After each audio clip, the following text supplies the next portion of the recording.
Stream von Trimax läuft aber noch. Hä? Komisch. Ja, das ist echt komisch. So, ich habe ein bisschen umgestellt. Letztens war es nicht so, und, ja. Scheint zu funktionieren. So, willkommen auch noch zu einer neuen Folge von, Metal Gear Solid. Genau. Sorry, mein Zug ist gerade ein bisschen unten, deswegen bin ich ein bisschen durcheinander, könnte es sein. Passieren. Ja, 4:3. Habe ich das gespeichert? Habe ich, ja. Und, wie ihr seht, habe ich ja ein bisschen den, Bildschirm ein bisschen anders gemacht. Sieht doch, glaube ich, ein bisschen besser aus. Also, wie es eigentlich damals gespielt werden sollte. Damals gespielt wurde. Auf der Röhre sozusagen. Und wieder weg. Also, ich habe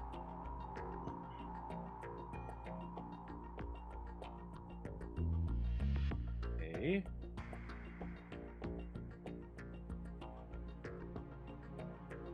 Wieder da. Wieder weg. Hm. Ich habe keine Ahnung, woran es liegt. Denn ich habe nämlich eigentlich keinen Disconnect. Also, Stream sagt mir keinen Disconnect. Wie auch hier auf Twitch meine ich. Tweetwi. Sehr komisch. Na gut. So, wir haben ja letztes Jahr die Tanker-Episode gemacht. Und jetzt geht's zur nächsten Kapitel. Ich glaube, das war Planned oder sowas. Jedenfalls hieß es da im Menü. Ja, genau, Planned Beginning, da steht's ja. Es steht ja genau drunter. Ich bin noch ein bisschen verpeilt, wie immer. Bräuchte mal weitere Zuschauer. Ja, die vielleicht confirmen können, dass es an mir liegt oder so. Oder an Twitch. Prost übrigens.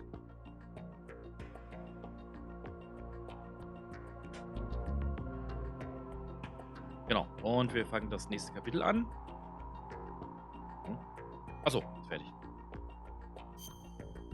Laden, jawohl.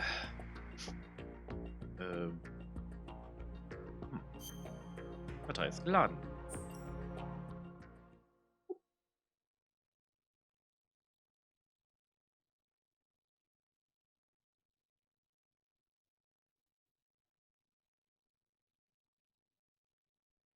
Ausbrechung war nötig, um die Atombombe zu bauen und ihre Wirkung zu ermitteln. Und wir und Atombomben, Produkte des Zweiten Weltkriegs, haben sich gemeinsam entwickelt. Informationszeitalter. Snake, do you remember the sinking of that tanker 2 years ago? Of course. Terrorists blow a hole in an oil tanker full of crude barely 20 miles off the shore of Manhattan. Your classic nightmare. It didn't take long for the government to put an oil fence around the whole mess. And then that massive offshore cleanup facility went up inside. The big shell. I hear the cleanup isn't quite over yet. It takes time. But in the meantime, the shell's become a landmark, a symbol of environmental protection. Calling teams Alpha and Bravo. Deploy at the big shell as scheduled. Approximately 6 hours ago, the big shell was seized by an armed group. Do we have an ID? Former members of the Navy SEAL Special Anti-Terrorist Training Squad Dead Cell. Russian private army members may also be involved. It's a highly trained group and they have the big shell under complete control.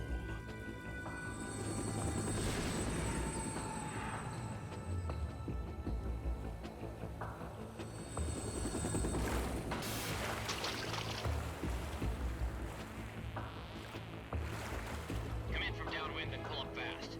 Get ready to fast rope down to Shell 1. 5 minutes to ETA.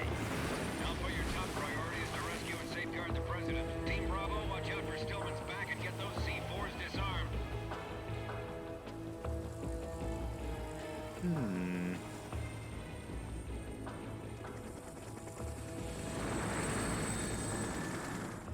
What are their demands? $30 billion. $30 billion? What makes them think they can get that much? There was a government-sponsored tour going on at the big shell that day. Hostages, huh? a VIP from one of the major conservation groups, and one from our own government. The most important person in a sense. The most important person? James Johnson. The president? Unless the demands are met, the terrorists intend to blow the big shell out of the water. And the crude will ignite, turning the Manhattan Harbor into an inferno. That's not the worst case scenario. If the chlorides being used to decontaminate the seawater go up with the oil, toxins containing catastrophic levels of dioxins will be released. In other words, the bay's ecosystem will be wiped out, and the sea will turn into a toxic soup for centuries, becoming the worst environmental disaster in history. Hm. You have 2 mission objectives. 1, infiltrate the offshore decontamination facility Big Shell and safeguard the president and other hostages. And 2, disarm the terrorists by any means necessary.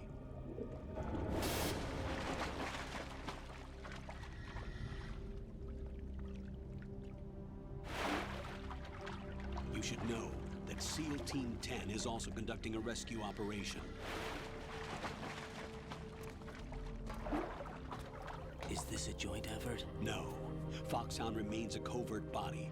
Don't alert them to your presence. That is an order. Das ist doch wieder allein. Okay. This is Snake. I'm now inside Strut A of Shell 1. How are things? We're in luck. Looks like there are no sentries posted here. What's the visibility? The lights on the plant struts are functioning. I won't have to use the IR goggles. Any problems? There was a brand new hole cut through the oil fence. There's someone else besides me that wanted to get in badly. That's not possible. What about SEAL Team 10? They landed on the roof of the Big Shell as planned. And by the way, Snake, we're changing your code name for all following communication. What's wrong with Snake? Just a precaution. You are now designated Raiden.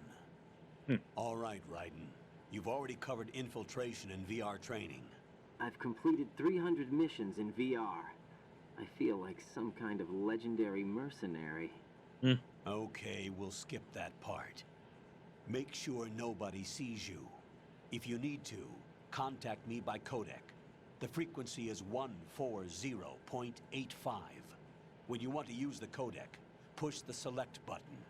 When we need to reach you, contact you, the codec will beep. When you hear that noise, press the select button. The codec's receiver directly stimulates the small bones of your ear.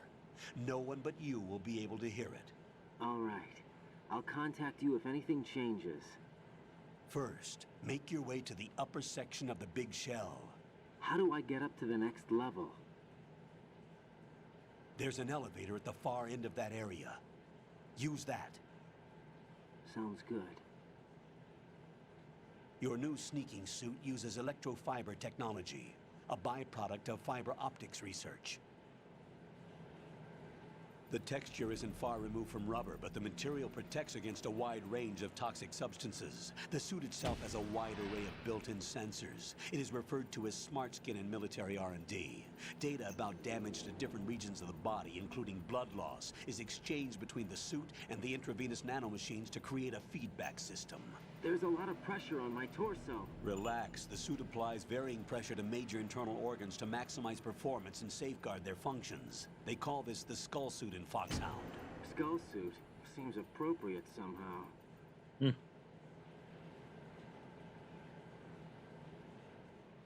The hatch with a circular handle will open into the elevator area. Locate the hatch first. Copy that. Moving on to main mission objectives.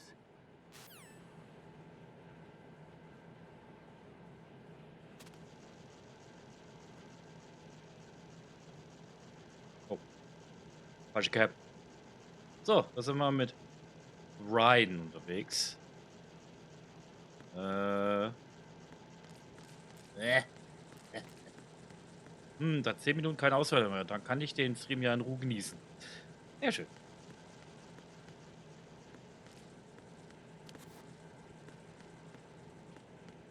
Dann kommt ein bisschen hier rum.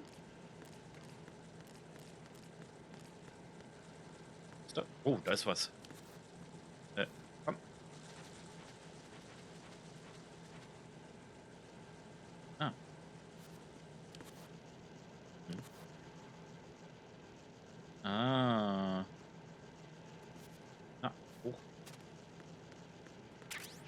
Yay. Ah, natürlich haben wir nichts dabei. War ja klar. Außer Sensor. Sieht andere Vibrationen aus. Okay, wo kommen wir denn da hin? Ah. Da.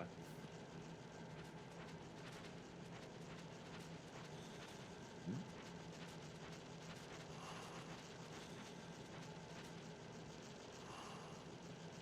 Okay. Nee. Nicht dahin. Nächstes Update. Okay.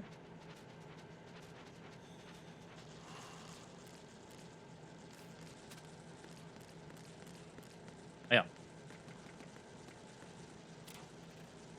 Okay, nice. Schade. Schade.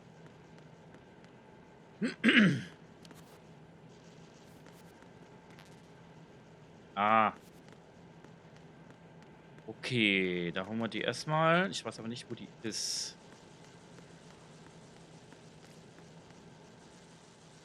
Kommen wir denn da hin?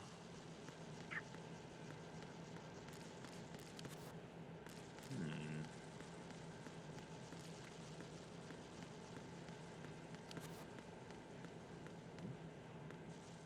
Ah, andere Wand. Huch.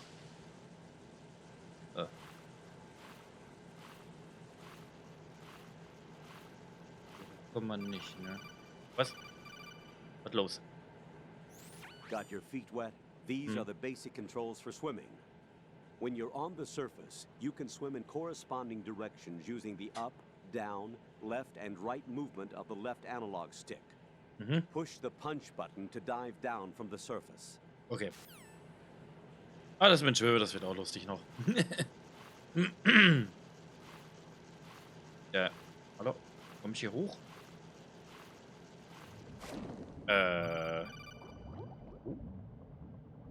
Stroke the water and move forward by pushing the punch button. Push it in rapid succession to swim faster. Change your heading with the left analog stick.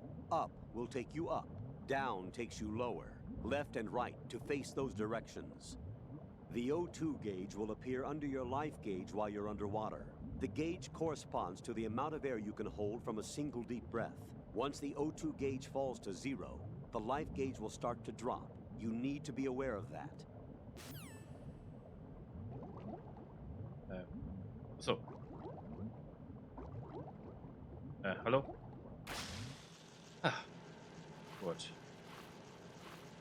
War die Leiter. Ja. Hallo Giso, viel Spaß im Berg. Na. Ich will diese Waffe dahin kriegen.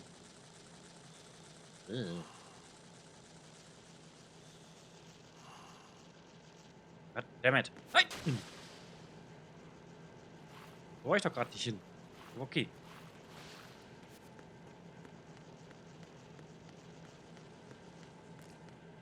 Wetten, die ist da drin.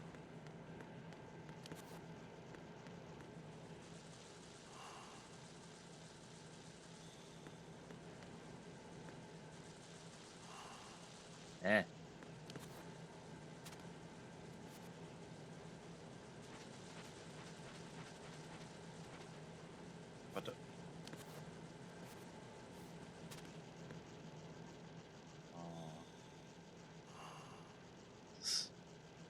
Leider.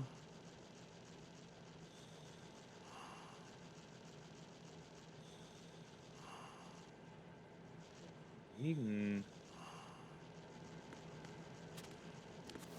Nee. Bitte. Da. Schon hat sich geändert. Dort aus oben hinkommt.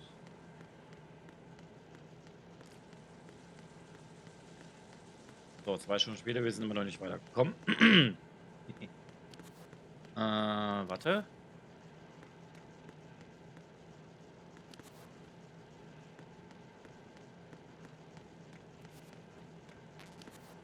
Nee. Nee. Kommen wir nicht hoch. Können wir hier. Moin. Wenn das nicht versperrt wäre. Uff. Oh. Und? Gucken.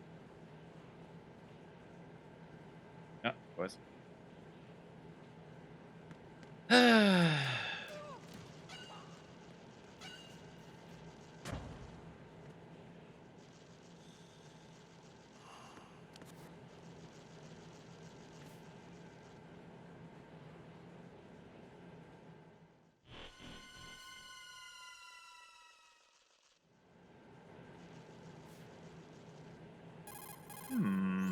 Colonel, I've sighted an enemy sentry. AN-94 and a Makarov. Those grenades, all his equipment, is Russian-made. Must be a Gurlukovich man. Gurlukovich? A Russian private army that was in line to work with the Shadow Moses takeover group 4 years ago. What's their stake in this one? They must have made a deal, an arrangement with the terrorists. They become a band of mercenaries, an army without a country. You look lost.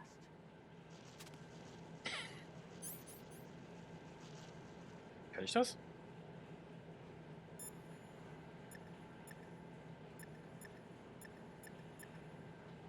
Kann ich speichern? You've acquired some ration. Good. This is a portable field food source that can be consumed to recover life. Select the ration in your window and push the enter button. You can use it on the spot and regain some life. If you have it selected, you can automatically consume the ration the moment your life runs out and avoid death. Rations not only provide nutrition, they also stimulate the immune system and lessen psychological stress. Not exactly gourmet, though, is it? Stop complaining, Raiden. Gut. Okay, ich bin auf den R2-Button gekommen und da labert er manchmal was. Fand ich lustig gerade. Was denn jetzt? Raiden, you should be used to the controls by now. Proceed with your mission. The clock is ticking. Get on the elevator on the far side of this area and get to the upper section of the big shell. Whatever. Da kommt ein random Satz von ihm sozusagen. Ja, whatever. Okay. Na da.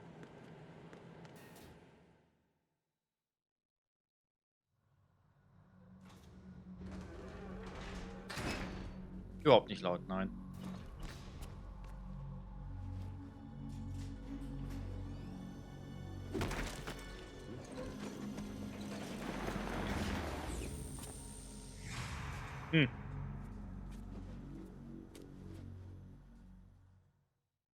Wer war das bloß? Colonel, there's definitely another intruder in here besides me. That's not a possibility.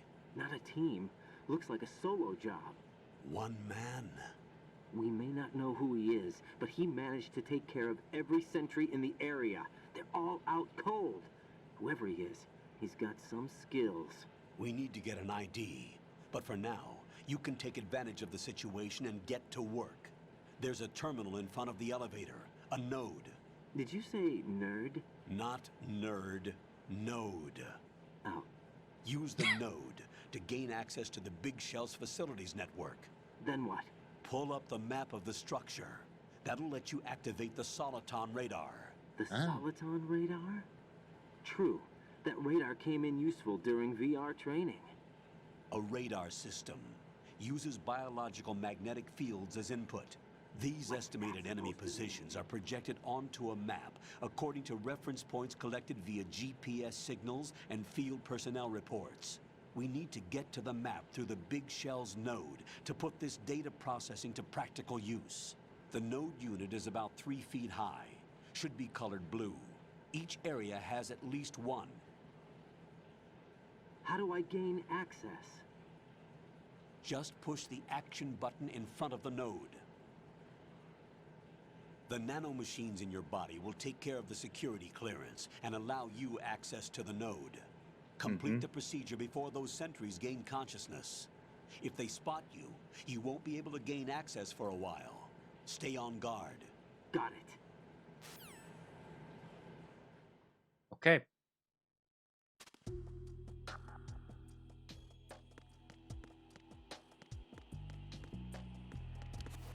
Okay, die schlafen noch.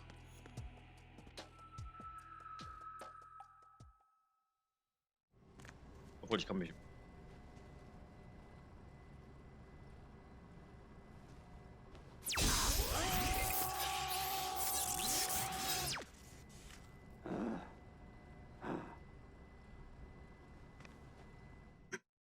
Okay. Ah, jetzt können wir uns eintragen. Okay.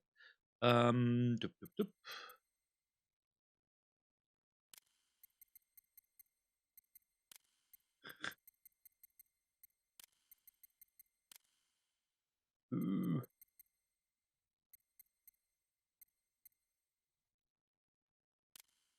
Äh. Nee.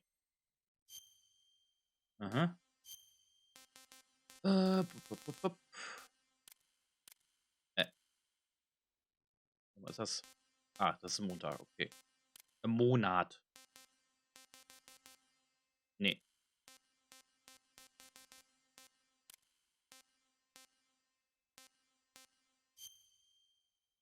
Quartal, keine Ahnung. Nee, das stimmt nicht so ganz. Nein.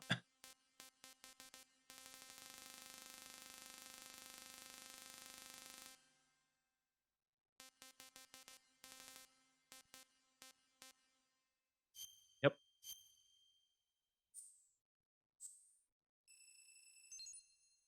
Ist eingeloggt. Ah, da können wir es nochmal einstellen. Okay. Ja, können wir so lassen.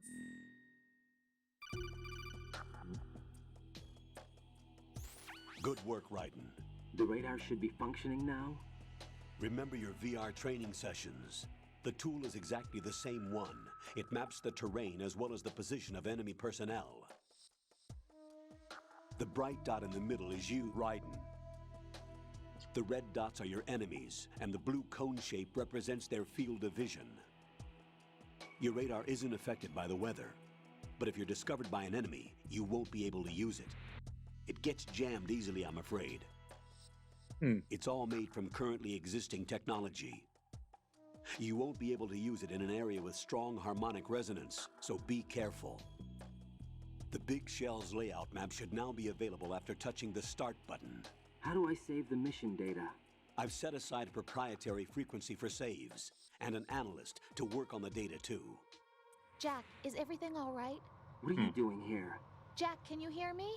Rose, you're not supposed to be involved. What's going on? Jack, I'm a part of this mission. Colonel, what the hell is going on?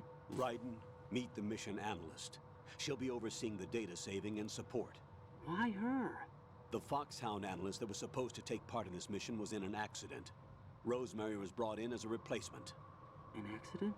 And according to the files, she knows you better than anybody else. Rose may be in the service, but an intelligence analyst is no field officer.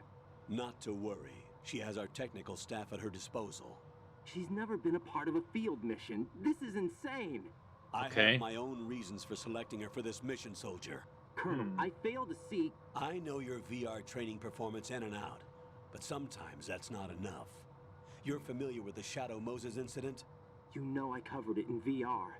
If there's a crucial tactical detail that case taught us, it was the power of the operative's will to survive. I was trained to fight. My personal feelings have no place in a mission. We've learned that it doesn't work that way. And on the field, you need all the help you can get. Jack, you're stuck with me whether you like it or not. Rose. You need someone to watch your back. But I have conditions that need to be met, Colonel. What is it? I'll perform my duties and save that mission data, but I'm aware that technically I'm not part of the mission control team. After all, I'm just a normal girl who's worried about Jack. But that means, Colonel, that I am not required to follow your orders outside of my immediate duties. Jack is not simply a field personnel for me to track. His safety comes first to me, not the mission. And because of that, I will be monitoring and keeping a record of every communication you have with him, Colonel. Given the circumstances, you're free to do what you see fit. Hey, I prefer this to being kept in the dark waiting. I'd like to make a request, if I may. Of course. His handle is Raiden. For the duration of the mission, could you call him that? Yes, sir. All right, Raiden. Let me know when you're ready to turn in a save. The proprietary save frequency is 140.96. I just switched frequencies. Jack, What? Oh. do you know what day it is tomorrow? April 30th. Is there something special about it? Isn't there? I can't remember. I'm sorry. Oh well, I'll keep trying till I hear the answer. I'm gonna let you go now, Jack. Take care.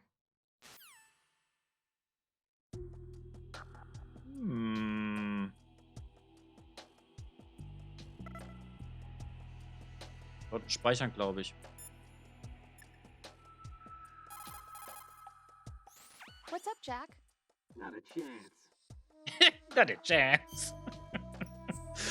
Okay, das speichern wir mal. Na,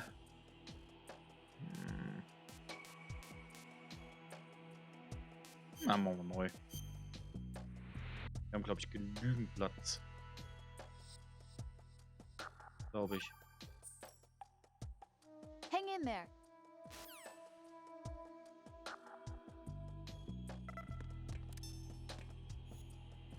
Oh, scheiße. Raiden, the enemy sentry is regaining consciousness. Be careful, Jack. Find somewhere to hide until the elevator arrives. You must stay out of sight.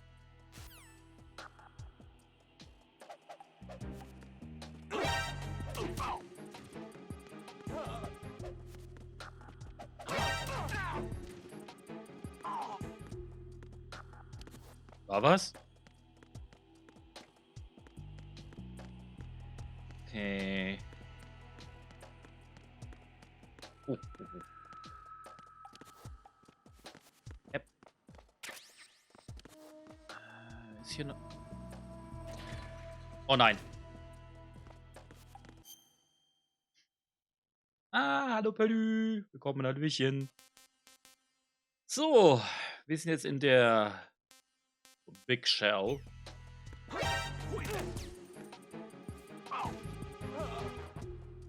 So. Und auf geht's. So. Haben wir die auch erledigt. Was?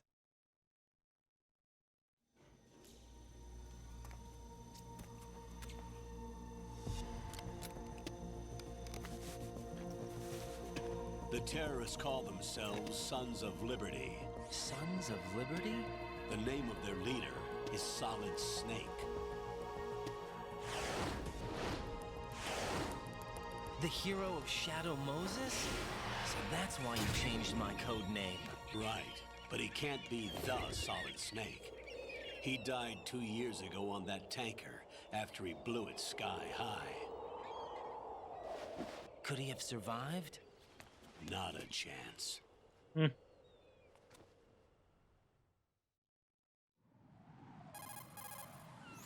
Colonel, I'm on the roof.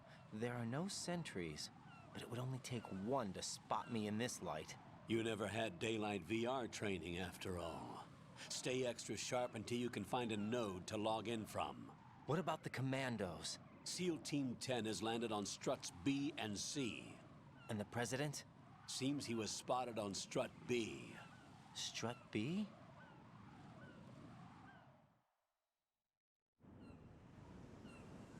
The big shell is comprised of shells 1 and 2. Each unit consists of a central core and 6 struts surrounding it. So the whole thing is shaped like 2 hexagons connected end on end. Exactly. And you're on the roof of strut A, shell 1 at the moment. First, get to a node. Log into the network. Got it.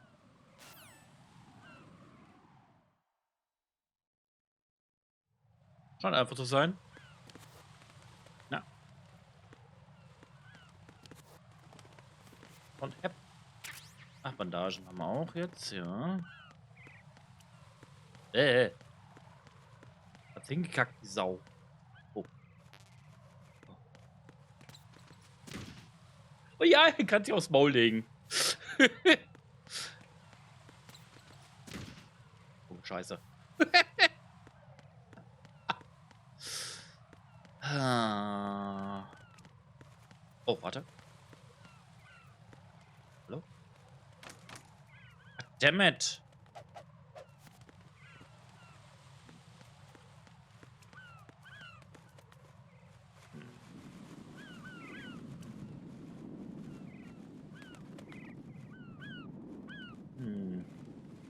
Mistviecher. Ratten der Lüfte. Warte. Da komme ich irgendwie. Nee. Nee.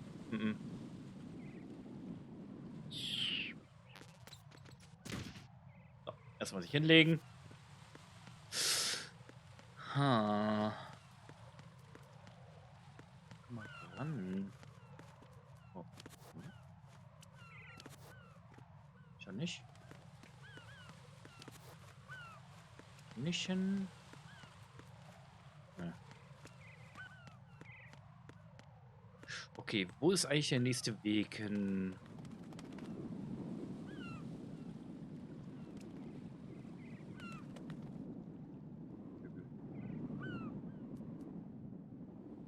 Oh.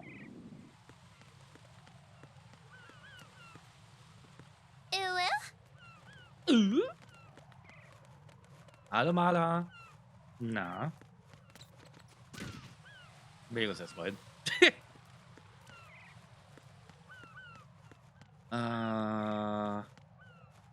Oh.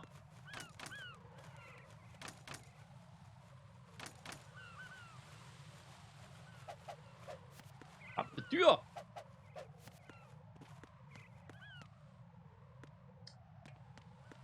Ich habe jetzt gerade keine Ahnung.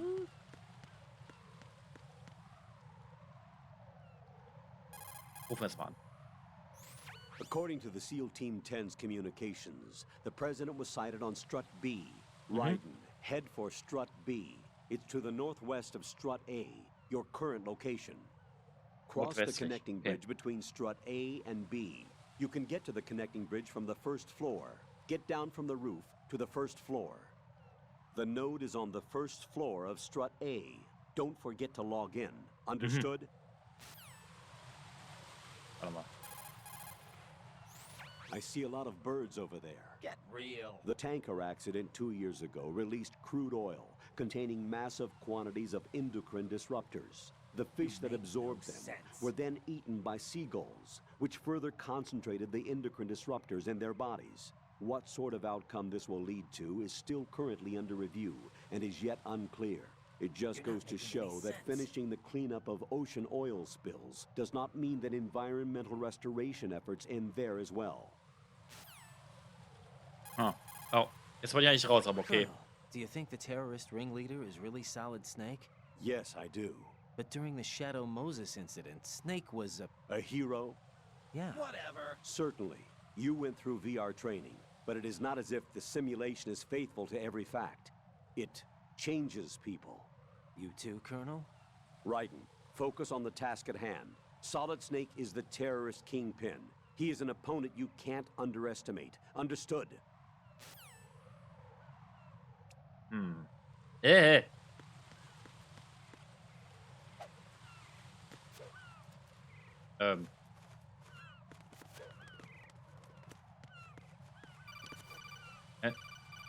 Ach da, jetzt hab ich's gesehen. Ryden, look at that wire fence. You may be able to crawl through it. Crouch down using the crawl button. Then push the left analog stick in the direction you want to move. Push the crawl button again to stand up. You can use weapons even while crawling. This is different from VR training, so you keep that in mind. Also sozusagen, es fängt erst jetzt richtig an, sozusagen. Ah. Können wir die Munition holen. Zack. Sehr schön. Hui, ich kann Rad schlagen. War so lustig. Noch nicht. Raiden, SEAL Team 10 is in. Do we really have no line of communication with the SEALs? They don't know a thing about us. You know we work in the dark, and this mission is no exception. Only a few people know about your presence here. There's no need for concern. This operation is under Pentagon's direct command, and the NSDD came from the Vice President and the Secretary of Defense. Your mission may be top secret, but it's gone through the usual channels. Okay. Was ich sagen wollte, als Metal Gear Solid 2 angekündigt worden ist, haben sich ja viele gefreut, weil ja Metal Gear Solid 1 war ja sehr beliebt, beziehungsweise ist es heute immer noch. Und als unser Kollege hier vorgestellt worden ist, dann waren sie ein bisschen überrascht. Um nicht zu sagen, enttäuscht? Weiß ich nicht, ob die da enttäuscht waren. Jedenfalls haben sie nicht damit gerechnet. Oh. I'll go check the roof. I'll leave the first floor to you, okay? Understood. Mhm.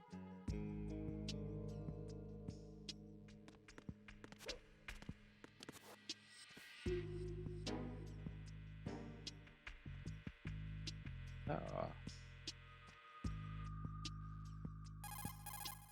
Telefon. Colonel, I've located the node, but it's under heavy surveillance. I can't get in any closer.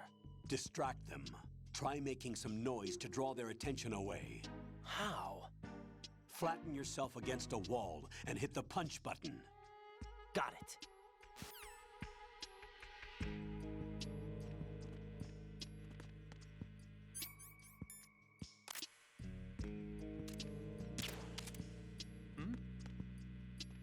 Is there somebody there? Nö.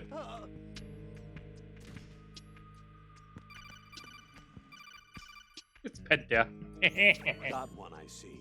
Don't leave him lying around. Hide the body as soon as possible. When his comrades come back from the roof, you don't want him being found. If they do find him, they'll be on the alert and things can get difficult. Ah, das kann When you durchaus take a passieren. hostile down, hide the body where a patrol is unlikely to come around. You can drag an enemy personnel's body.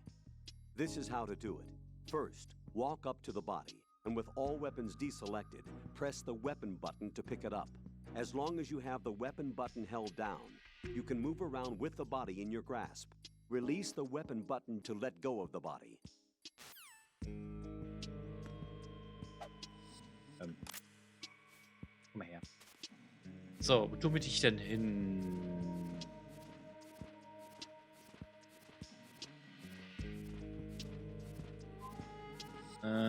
Keine gute Idee. Ah, ich weiß wo.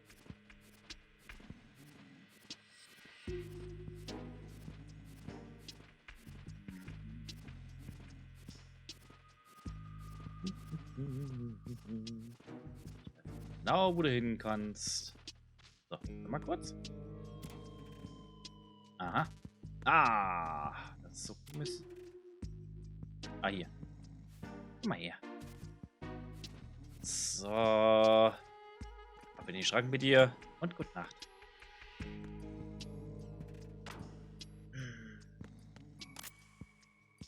Okay, wir haben nur die M9.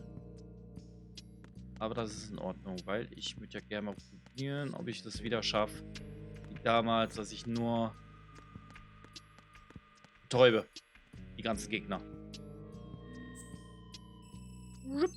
Download. Ja, das... Ja, lass mal an. Lass mal alles so, wie es ist. Ah. Squatten. Ah, schade. Ja, wen haben wir denn da? Nein. Und wieder zu.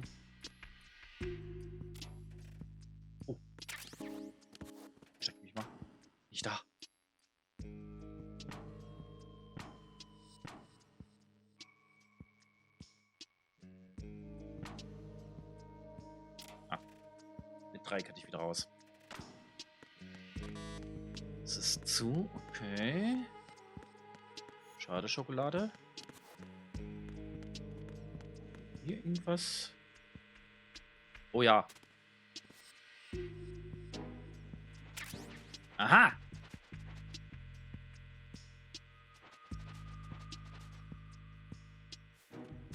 Da kommt einer gleich. Ist auf dem Dach.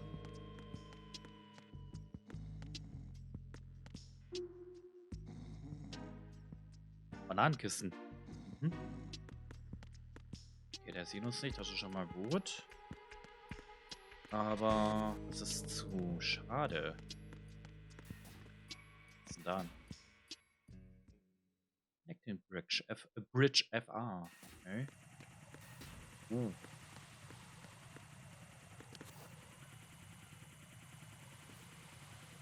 Ah, die Dinger.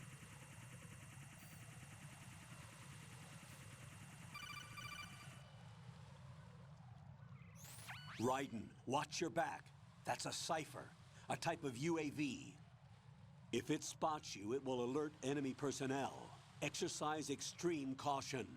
But you can use chaff to set up an interference field. That'll knock its sensors offline for a while. Try to locate some chaff. You can also destroy the engine or the camera. Some of the UAVs may be armed. Be careful. Copy that. Wait a second. I just intercepted new intelligence on the operation being executed by SEAL Team 10. Intercepted? As I said before, they need to be kept in the dark about our presence. So we just listen in. I'm patching it through. This is Alpha Zero. We have the president. Is he safe? He is safe. What about the package? Tell the guys upstairs that we've secured the package. Easy money. Good work. Your retrieval is on the way. Come on home. Roger that. Holy! Alpha Zero, report. Damn it, cover the president! Come in, Alpha Zero. This is Alpha Zero. We're under attack. This is crazy. Is that... Alpha Zero, respond. All Alpha, respond. Raiden, the president's life is in danger. Head to Strut B now. Okay. Nicht das. F. Ah, da. Okay. Dann kümmern wir uns noch später um den.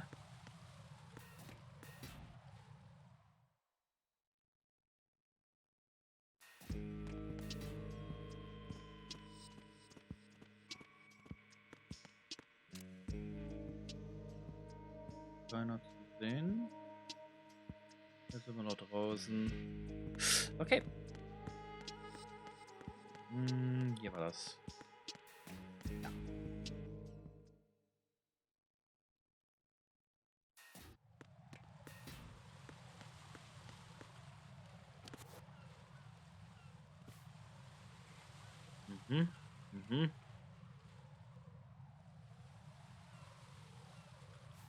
Telefon. Raiden, watch out. There are sentries posted on the connecting bridge. They will spot you if you continue on course. Any recommendations? Use the hanging mode. Hanging? Face any waist-high railing and push the action button to clear the railing and hang over the side. Once there, you can move sideways while keeping out of enemy sight. All right, I'm giving it a try.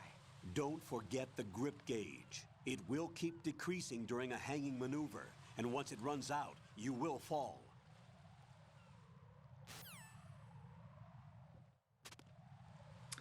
Genau, so wie die Ausdauer wie in Zelda. So ähnlich. Kann ich den nicht einfach...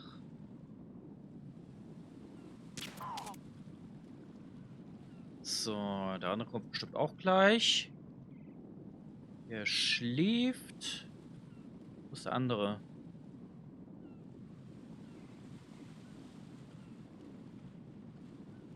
Ah.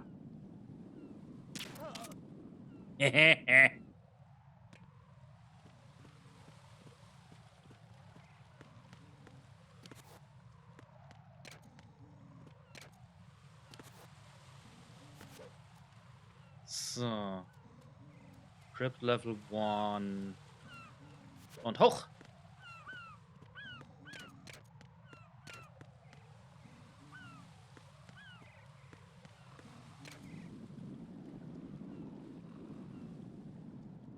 Ich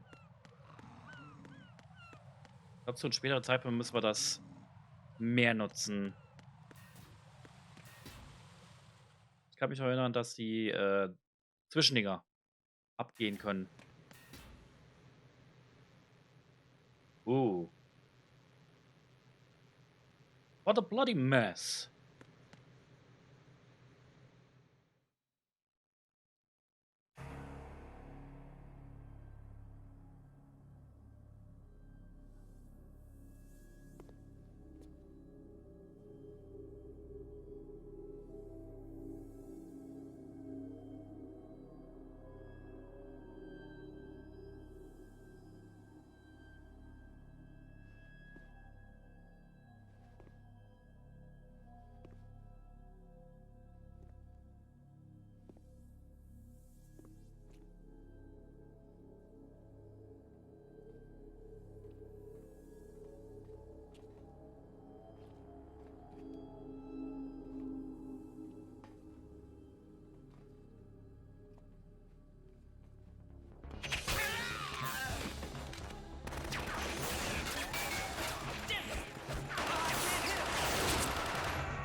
Alpha Zero, come in, Alpha Zero.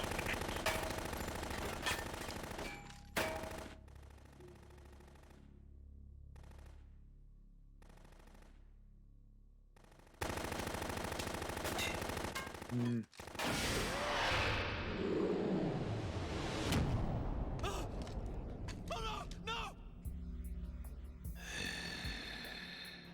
Hi.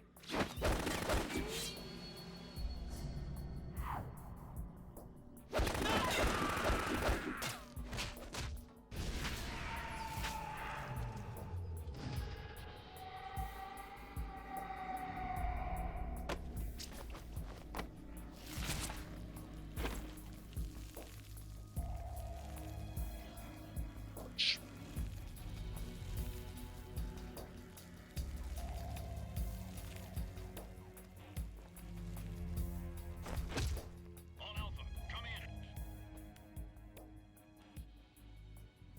What's going on? Alpha, respond.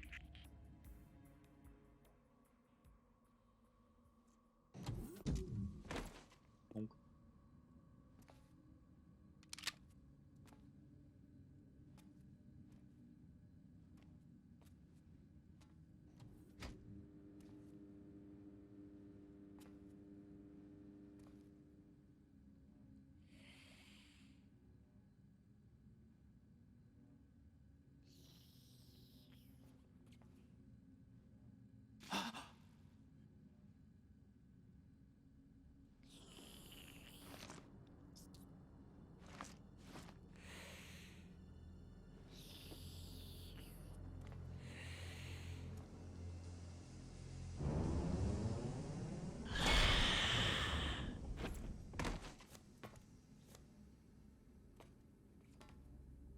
What are you?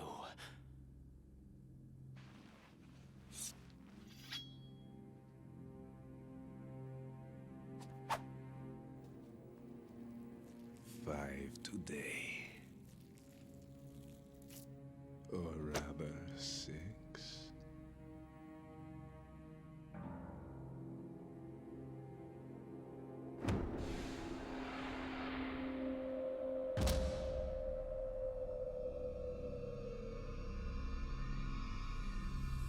Get down!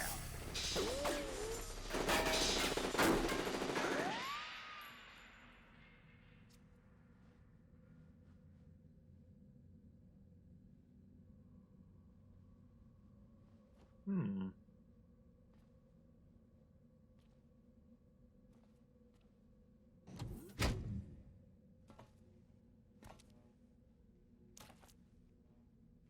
Where is he?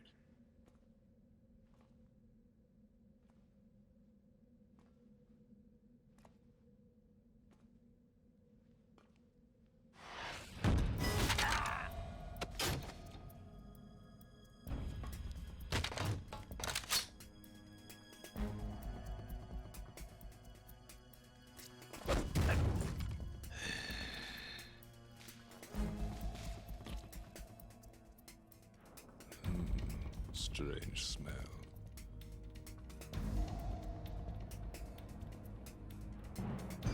You smell like... Are you? It has to be. Shoot him! What are you waiting for?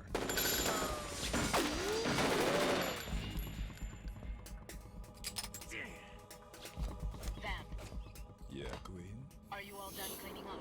Yes, but wait till I tell you what I found. Something interesting?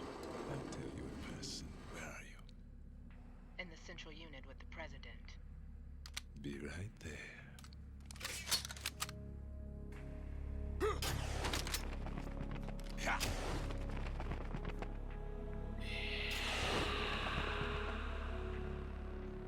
Okay.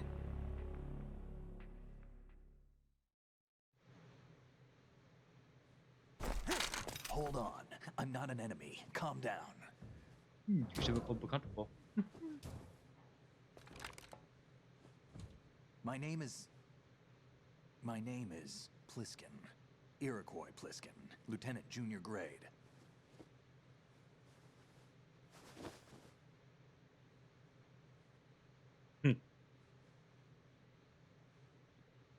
Are you a Navy SEAL?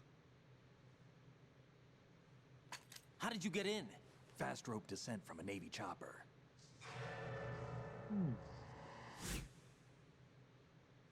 Have I seen you before? That suit. Are you Foxhound? That's right. Foxhound was disbanded. Huh? Where were you before Foxhound? Delta Force? I was part of the Army's Force 21 trials. Force 21? That's about tactical IT deployment, right? Any field experience? No, not really. So this is your first. I've had extensive training, the kind that's indistinguishable from the real thing. Like what? Sneaking mission 60, weapons 80, advanced, VR, huh? but realistic in every way. A virtual grunt of the digital age, that's just great. That's far more effective than live exercises. You don't get injured in VR, do you? Every year, a few soldiers die in field exercises. There's pain sensation in VR and even a sense of reality and urgency. The only difference is it isn't actually happening. That's the way they want you to think, to remove you from the fear that goes with battle situations. War is a video game. What better way to raise the ultimate soldier?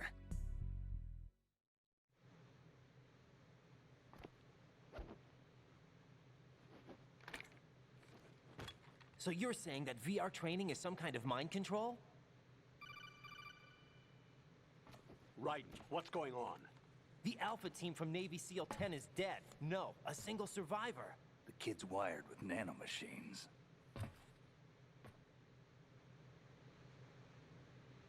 What about the president? Looks like they took him somewhere else. I see. You said there was a survivor from SEAL Team 10. Yeah. Lieutenant J.G. Pliskin. Has he seen your face? What? This is a top secret mission. No one can know that we're involved. It's a little too late for that. We screwed. What's up? Take a look.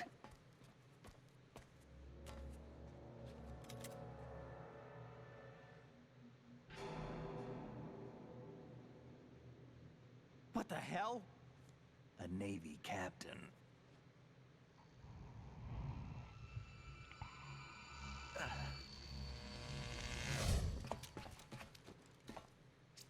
You all right? Give me a few minutes. Must have lost a few more pints than I thought. What was that man just now? That blood-sucking freak? That was Vamp. He's Romanian, a wizard with knives, as you saw. The way he moved didn't seem human. You won't see that in VR, I guarantee. What is he? One of the members of Dead Cell. Dead Cell? Him?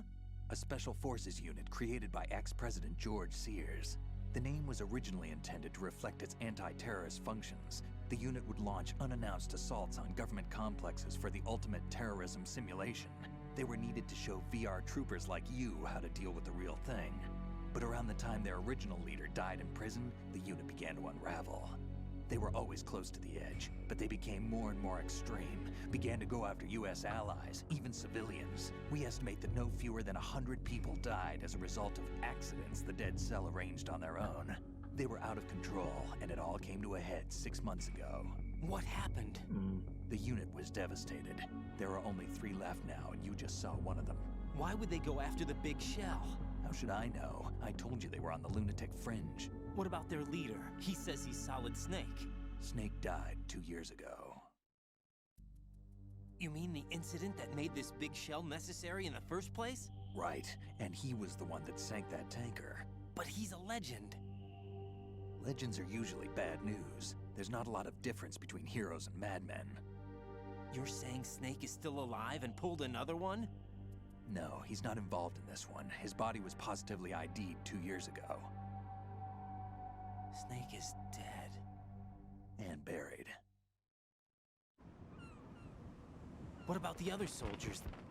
I saw Russian equipment too. Former Soviet military. They're probably mercenaries. The big shell is too much ground for just Dead Cell members to hold down. You weren't briefed on any of this? And you came in alone to boot? Why? What are you really doing here? Can't tell me, huh? Fine with me. I don't smoke. Keep it anyway. May come in handy.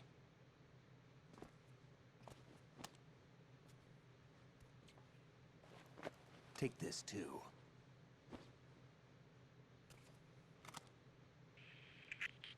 Come in, Alpha Zero. This is Bravo Zero, currently at the bridge between struts B and C. The president is... Damn, I can't hit this thing. It's like some bad dream. Alpha, anyone, come in, all Alpha. This is Bravo Zero. Aren't you going to answer him?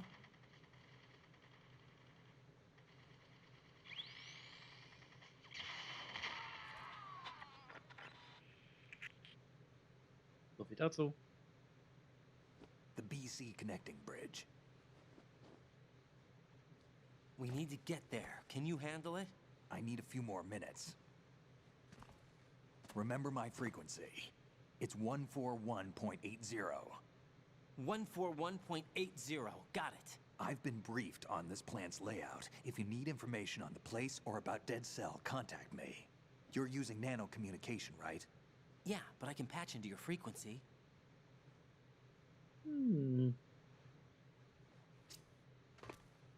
Hey, what's your name?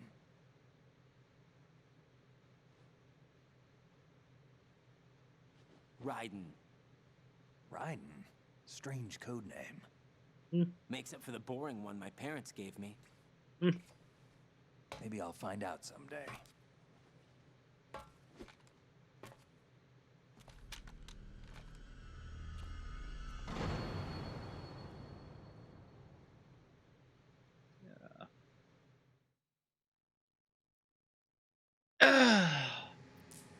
Okay, Paddy, viel Spaß im Blog. Vielleicht später. Sieht man sich später eventuell. Okay, er ruht sich. Er pennt, okay. Sokom. Ah, die Sokom wollen wir ja nicht nutzen.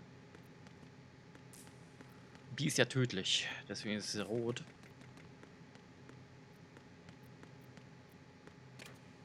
Ah, da.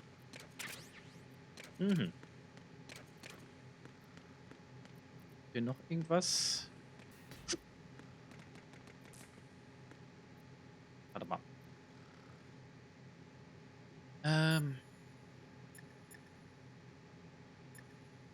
Speichern. Jack, do you need to save? Natürlich.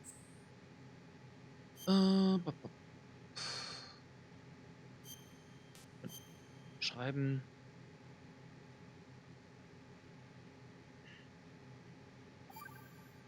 Und gespeichert. Sehr schön. Jack, do you remember what day tomorrow is?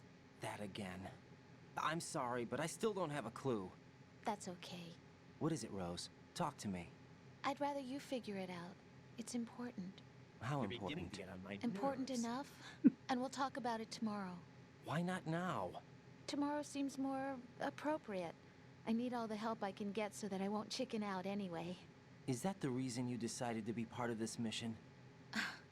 Okay, I'm gonna finish this thing by tomorrow no matter what. You know I'll do everything I can to help you.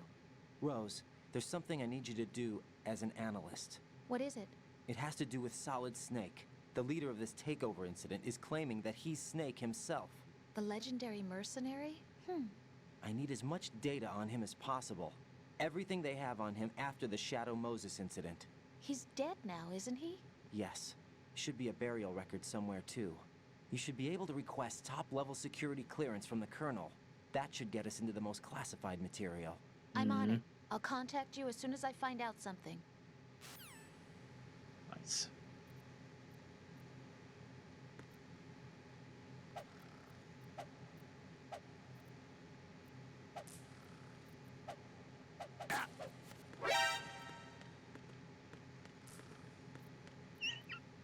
Ja, wie aufs Maul gehauen.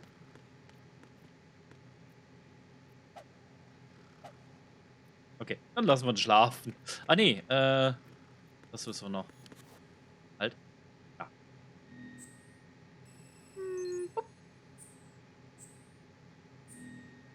Lassen. Nice.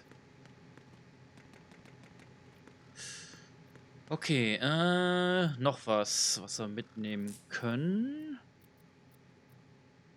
Hui.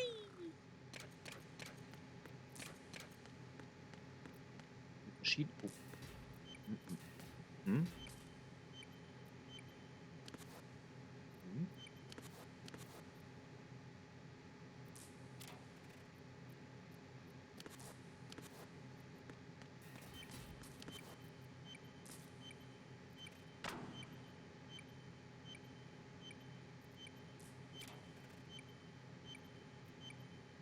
Okay, das wird später wichtig.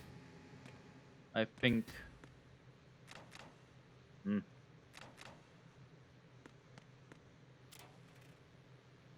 Okay.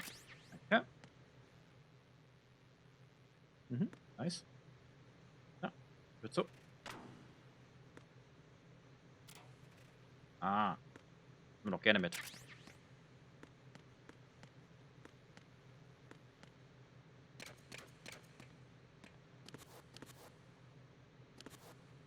Ja. Nee.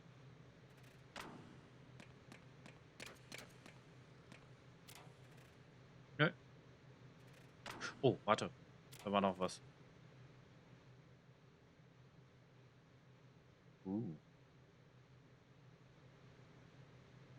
Eine Kamera dabei? Dammit, nein.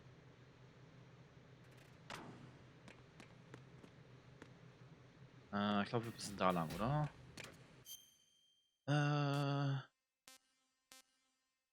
Ja, da müssen wir hin. Hummel! Hallo! Na?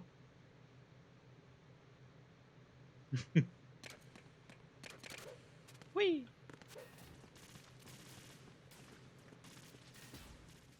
Geballert.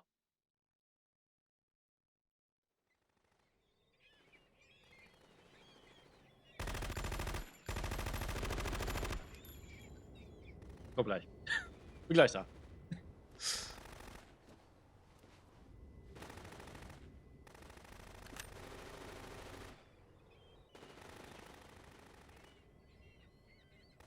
Ich war auf was? Ah.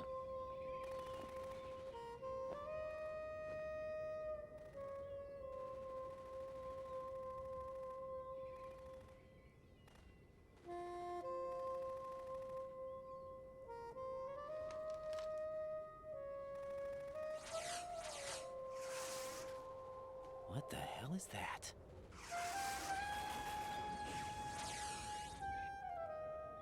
Come, put me out of my misery. This is impossible. Nothing will hit her. Is she the one they call Fortune?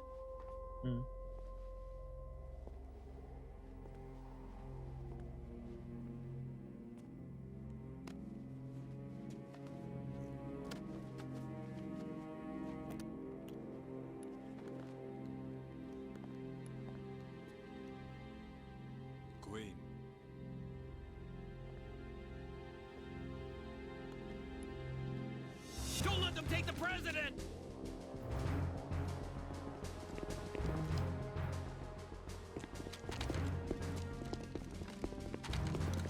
Ready grenades!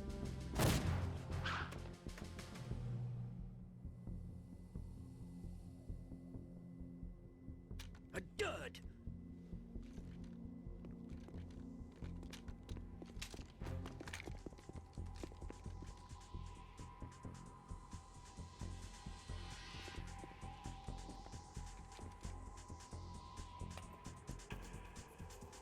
Today is another bad day.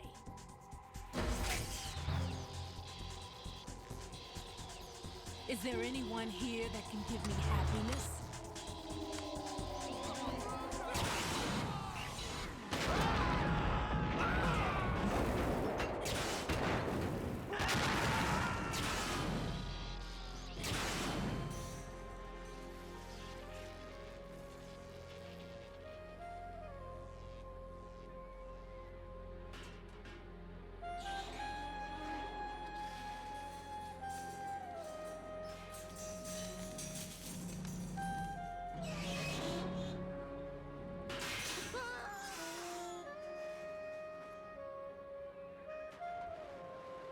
Lunchy.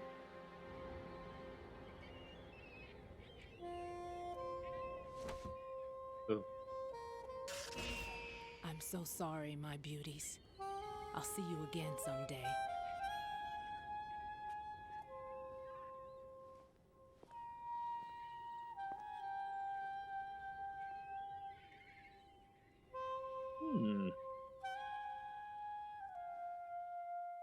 Da fehlt noch ein Vogel.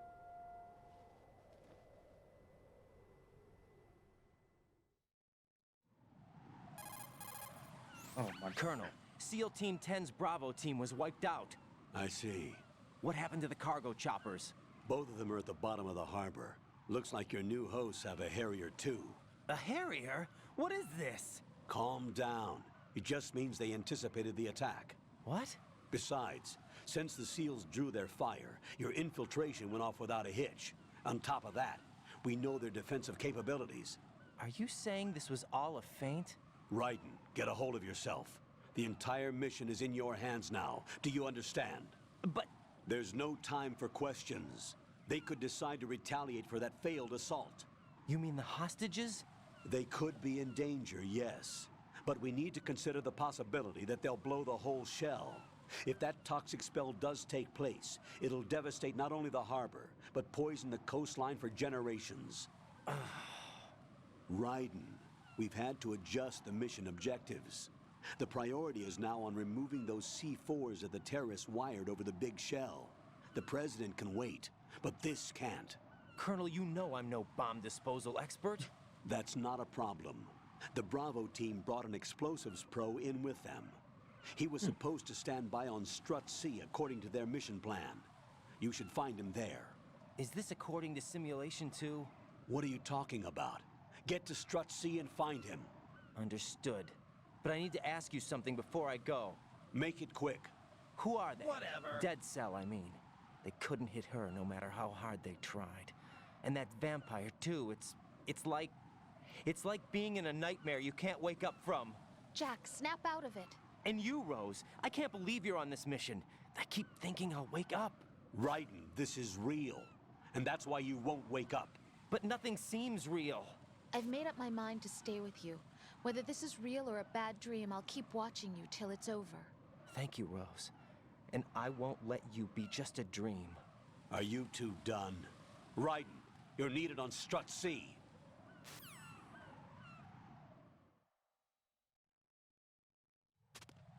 Okay. Hallo Draco! Hallo! Hi! Der Vogel hat sie absichtlich abgeschossen. Er war ein wichtiger Zeuge. Waren aber mehrere Vögel. Warum sieht der aus wie Dante? Gute Frage. Wahrscheinlich der gleiche Designer. Maybe. Oder beeinflusst vom Design her. Mir geht's soweit okay. Etwas wie immer und ein bisschen schlapp. Ich glaube, ich brüte eventuell eine Männergrippe aus. Eventuell, bin mir nicht sicher. Und wie geht's euch denn? Denn du. Oh, was ist das? Was ist dies? Dies ist. Ach, diese EP-Dinger.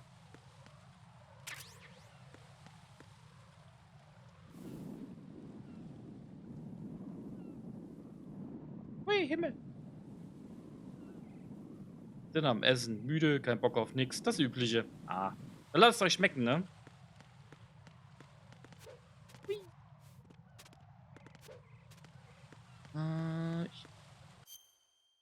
Ich bin ja da.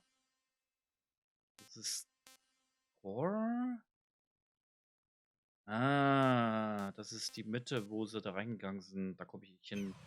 Weil, ja. Bisschen abgeschnitten. Ist da was drunter vielleicht?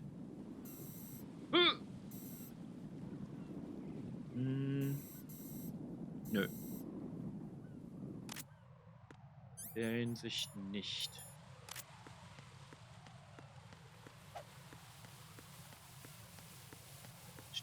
Steht da was?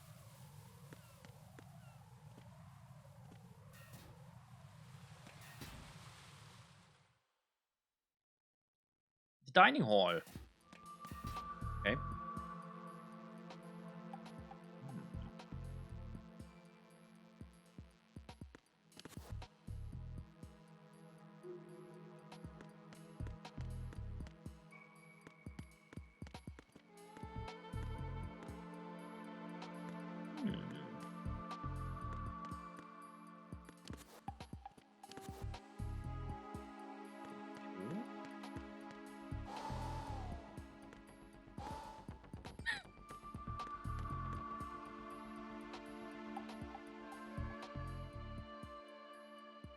Hi.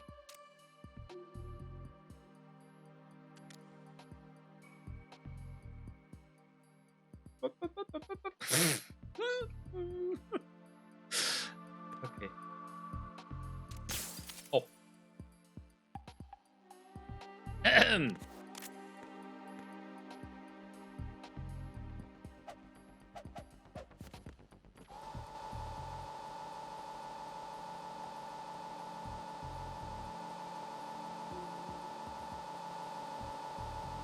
Ja. Was? Aha.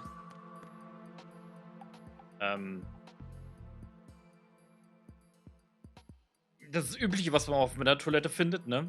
Das, weiß.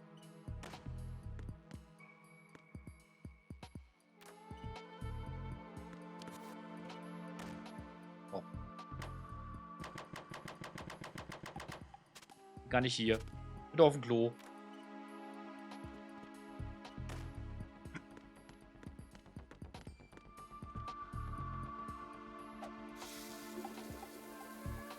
Okay.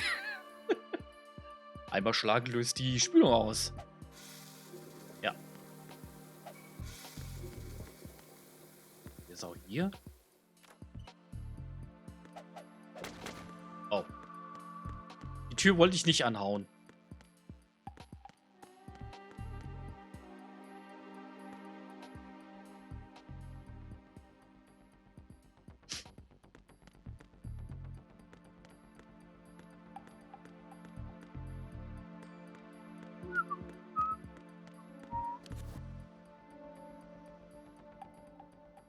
Hi.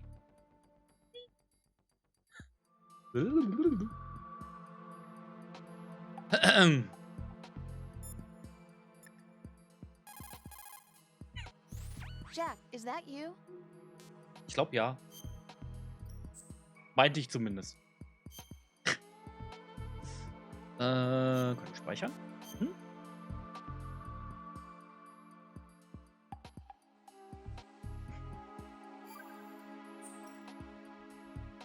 I can't believe you, Jack. Do you know what that place is? I just thought maybe the bomb disposal instructor might be in there. Why would he be in there? You never know. He's AWOL, and... Even AWOL, a normal guy wouldn't go into a woman's bathroom.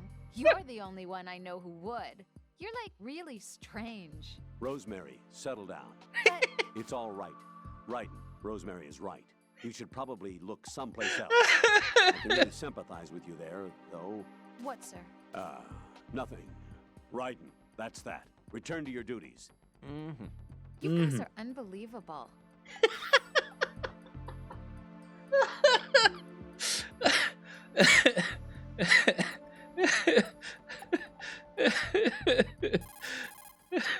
Ups, What can I do for you, Jack? ich bin aus Versehen drauf gekommen.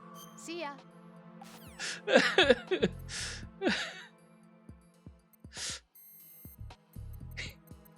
Und angeschissen beim Frauentoilettenbad. Ups! Ich find's immer noch lustig. Sorry. Ja, moin. He's asleep? Mhm. Pennt immer noch. Ah. Pentazemin. Für, wenn wir das Scharfschützengewehr haben. Okay, da ist nix. Hey. Da ist auch nix.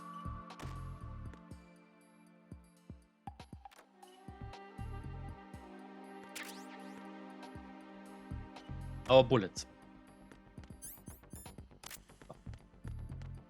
Ausrüsten. Nee. Warte mal. Können wir nicht irgendwo.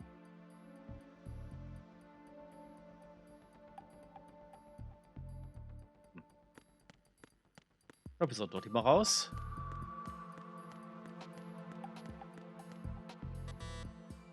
Hm.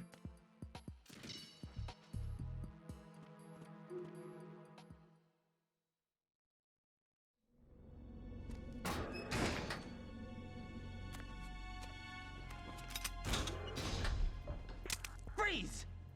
Don't shoot.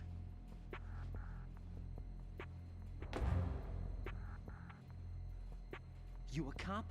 I'm not NYPD. I came in with the Bravo team. Who are you with? And what happened to SEAL Team 10? They're all dead. All of them?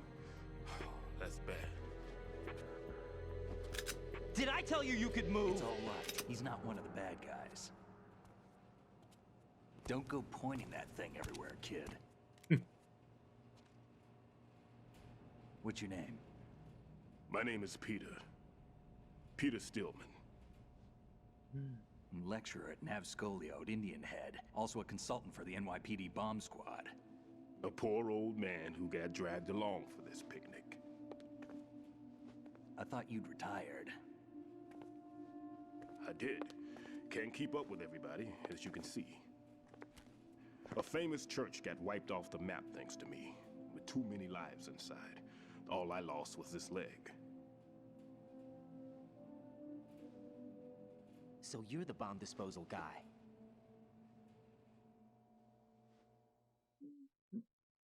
Wo ist eigentlich dieser Kid, Snake-Typ? this is the bomb disposal guy. Ah. Open any explosives disposal textbook and you'll see his name.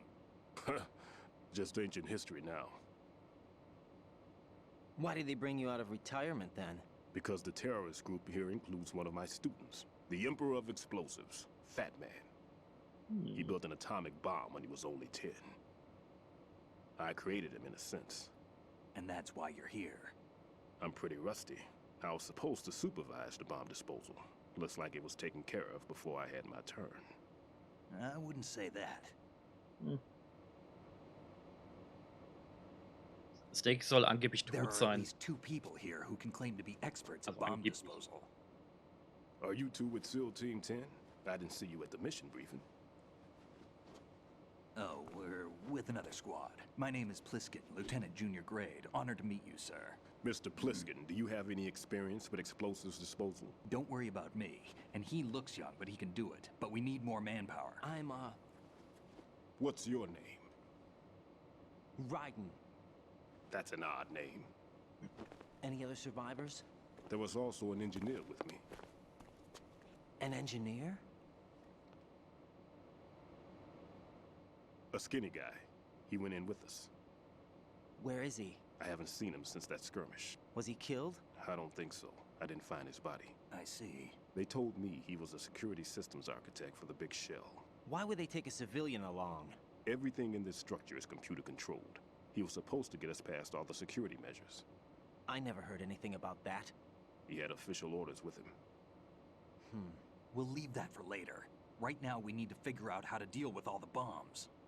But there's no one left from the SEAL's EOD squad. Yup, so we have to do it ourselves. But I've never defused a bomb before. Hold on a sec. Off to confer with the CO again? Telefon. Glad to hear Stillman is safe. Assist him in any way possible to clear the C4 from the structure. Colonel, you know I've never been trained in bomb disposal. It's all right. The man you're working with is the best in the field. All you have to do is follow his directions. You will, of course, keep your identity and mission objectives to yourself. Is it true that an engineer came in with Stillman? I wasn't informed of that. It's probably something the SEALs decided on their own. There are more important issues at hand, Raiden. The enemy may retaliate for the failed assault. Get Why those don't you do C4s it? neutralized now. Colonel, I'm not qualified for bomb disposal. Jack, it's me. Rose? You can do this. Trust me. You haven't had bomb disposal training per se in VR, but you're more than capable of handling C4. This is a little different from using C4. You're up for this. You know that. How about it, kid? Are the results in yet? There's no need to think about this so much. You won't actually be dismantling the bomb. That's not for amateurs. What we'll try here instead is a temporary freezing measure. Here, look at this.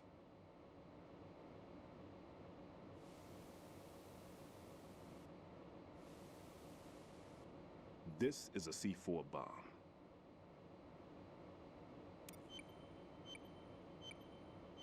It's live.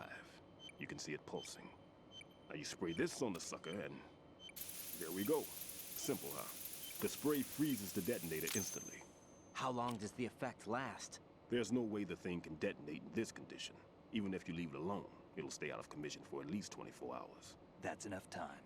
If we had the manpower, I'd recommend complete disposal. But this will have to do. The spray can be used from several yards away. Now check the floor, ceiling, walls, under a table, everywhere.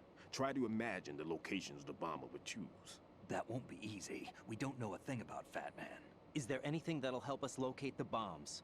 Here, take this with you. It's what they call an ion mobility spectrometer. It can recognize ionized gas emitted by C4s. The what? In other words, that little gadget sniffs out C4's scent. That's right. I've established a link up with your radar network, so any scent detected will be represented visually. Have the sensor activated and keep your eye on the radar. What if he's using some other odorless substance? I know Fat Man well. I know how into his own aesthetics he is. Signatures? Yes, on every bomb he builds, he always leaves a trace of the cologne he uses. The sensor also picks up that particular scent spectrum. Is that something he learned from you? No, it was his own quirk. He wouldn't work by any rules except his own, and he followed them like a religion. And common sense wasn't one of his strong points. I thought I taught him everything I knew. I have no children of my own, and I thought I found a son in him. He had the right stuff, you know. There's something very unusual about an ability like that. Even at Indian Head, he got special treatment. I remember some people called him one of the fat cats. Maybe that's what started all this. I didn't teach him the most important thing I had to tell him. There are some things you have to pass on. The trick is to know which one. Right. All I taught him was skills. And now I have to stop him from using it to destroy us all. Let's see how well that sensor works. All right. I'm activating them. Watch. You see the green stuff on the radar? That's a visual representation of the C4 scent detected by the sensor. It's a pretty big area, isn't it? Don't complain. It's better than nothing. just activate the sensors and search the area, okay? All right. Don't forget that you need the radar to use this system. Log into the node at every strut and turn the radar on. We have to keep out of the enemy's sight, too. Because the radar gets knocked offline when we're spotted? Exactly. Fat Man would have allotted some C4s here in Strut C as well. Here? Hmm. I know the structure of this facility, and if he wants to take out the plant, where he would target. You know this for sure? Of course. I taught him the techniques he uses. His ideas are based on my theories. Demolition is a kind of ideology. It makes no exceptions for time or place. Big Shell consists of 2 hexagons joined end on end, north to south. There should be packets of C4s on each of the vertices, or the struts in this case. You need at least that to take a building of this integrity out. 6 on Shell 1, another 6 on Shell 2. A total of 12 bombs at least. Considering the shell's architecture and composition from an engineering standpoint, that's my conclusion, and it's exactly what he would have decided as well. Hmm.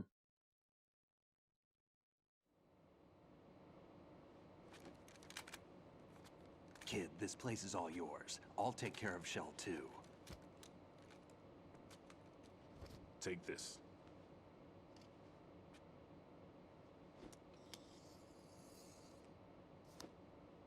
What's this? Security card, issued to Shell personnel. Ah, The Big Shell security layout includes varying levels of clearance. The clearance level is identified by the number printed on these doors. Writing, your card key can open doors with security clearance level 1. Pliskin, your card can get you into level 3 areas. You'll need it to get next door to Shell 2. How did you get this? That engineer I told you about gave it to me. He was supposed to program a set of all access cards once we were on site. Unfortunately, this card won't get you into every area of this structure. Oh, wir finden bestimmt einen Weg. We'll have to deal with the remaining security lockouts as they come up. Let's get going. You stay here. No, I'm going. The 2 of us can handle it, don't worry. But You'll just slow us down with that leg of yours. There's a war going on here. I don't have time to babysit anymore. Why don't you just let us handle the grunt work? You can tell us what to do over the radio, like in the original mission plan. all right. I'll give you instructions from here. I may also need to prepare a backup plan just in case. In case of what? Good luck to both of you. This is a dangerous one.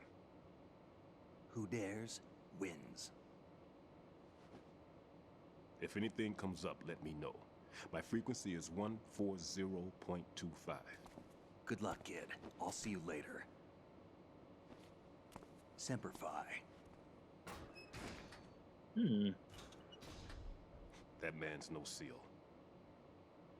I don't even think he's a Navy man. What? Semper Fi. Marine Corps talk.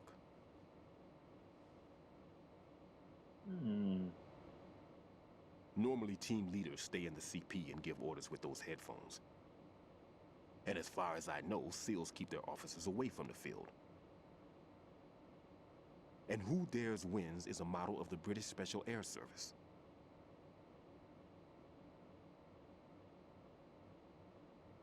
Is he one of the terrorists, then? No, somehow I don't think so. If there's someone to suspect, I'd put my money on you.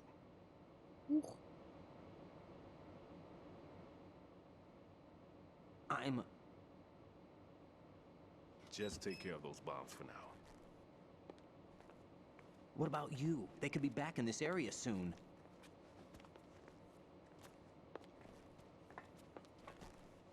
I'll hide out in this pantry for a while. If I lock the door, it should be all right. Plenty of food in here too, so you don't need to worry about me. I'll give you instructions by codec from here. Good luck, kid. Bomb disposal is a face-off with your own mortality. Don't let the fear get to you. When you give in to the fear, the darkness comes.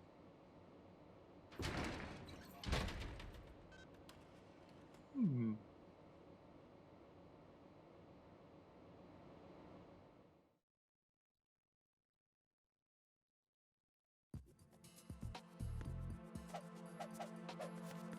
Oh, da sind wir wieder im Spiel. Hier. Wie war das noch? Ah. Okay. Da ist mir gerade was runtergefallen. Ich bin ein bisschen erschreckt. Also der Snake-Typ ist angeblich gestorben, angeblich. Bei dem Tankerunglück. Und ja. Ich glaube, der ist doch unter uns. Wenn du ein Wörterbuch nach Idiot siehst, findest du auch ein Bild von der her spielen kann. Oh. Cool, man schickt jemanden, der nicht dafür ausgebildet ist, genau dahin. Wollten ihn umbringen?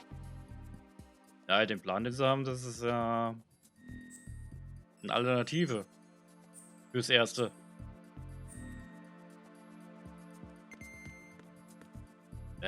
Draco hat Koks bestellt? Ey, ich will auch was. Nein. Das war... Hä? Ah. I smell a bomb. Genau da, wo die nicht hin soll, ne? Meinst du erklären, wie man C4... Entweder Sequenz, aber unnötig lang. Ja, das aber war ja ein bisschen mehr. Hintergründe und sowas. Ein bisschen... Die Medical Solid-Spiele machen gerne lange Zwischensequenzen. In der Richtung, ja. Ich weiß nicht aber, wo ich es bestellen könnte, davon abgesehen. Ja, ich auch nicht. Ich weiß es auch nicht. Außenrum klettern im Notfall, wie immer. Ich glaube, da gibt es zwar einige Stellen, die man klettern kann, aber nicht so viele. So, wo bist du? Wo ist die Bambi? D4 ist bestimmt bei Silk Road oder Zitrön. Zitrön? Oh, warte mal. Hier?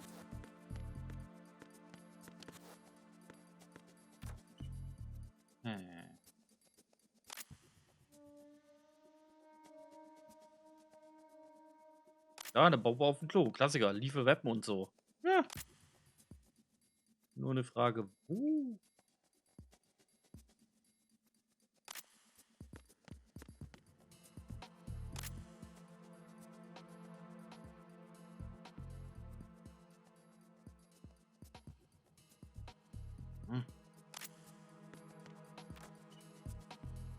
Nee.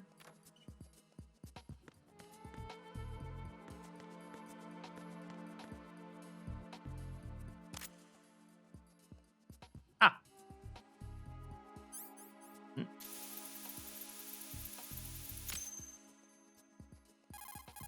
Bombe 1 fertig. Raiden here. I took care of the C4 in Strut C. The ceiling of the women's bathroom was set to blow. That's not like him. Anything wrong? Maybe. Pliskin's reported other locations too, and none of them are effective demolition points. What do you mean?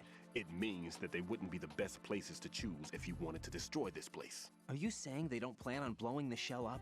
It certainly seems that way. So far, we haven't seen anything but a waste of good explosives. Unless, of course, we're missing something. A trap? He couldn't have overlooked the fact that I would be called into this. There's something going on.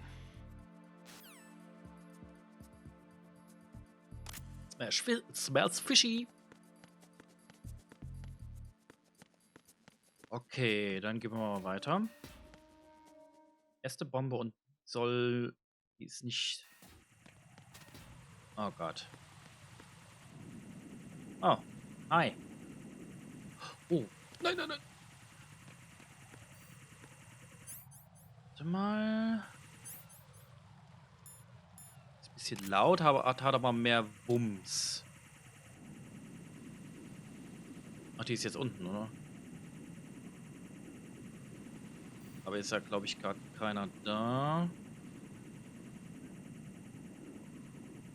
Na komm, wo bist du?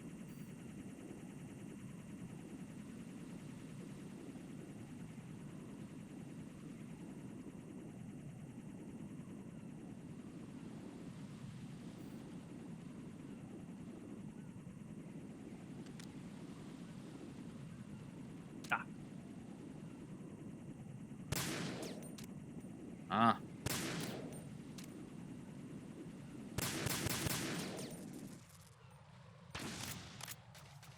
Ah. Gut.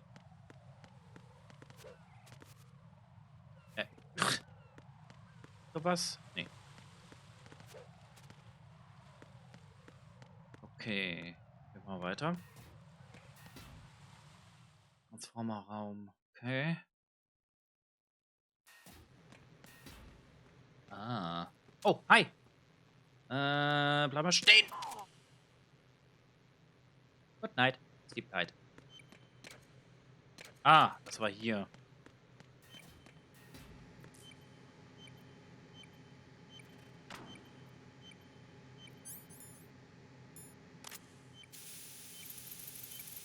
Und fertig. Oh.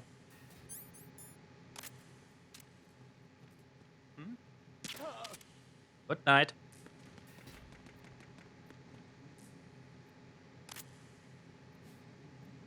Hast du was für mich dabei? Ja, gut, nimm mir die Bandage auch noch mit. Oh, wieder eine neuen Munition. Sehr gut. Oh, da ist auch noch ein. Ja. So, die Map ist cleared hier.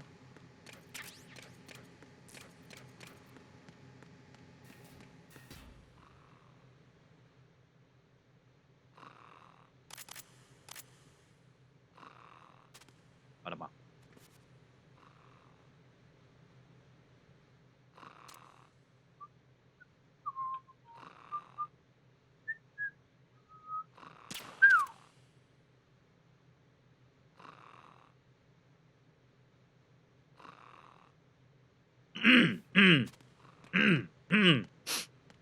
Könnte sich später ein bisschen lauer anfühlen. Was? Was?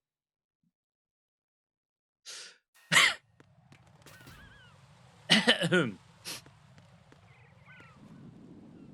hab gar nichts gemacht. Gar nicht. Ah, ich sehe ein paar Wachen rumlaufen. Ja, ja, ja. Bleib mal stehen in die Nase. War da bestimmt noch einer, oder?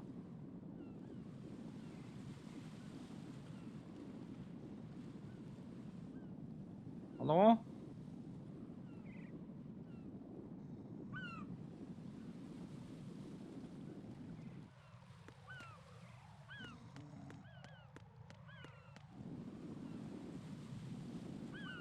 Noch keiner? Okay.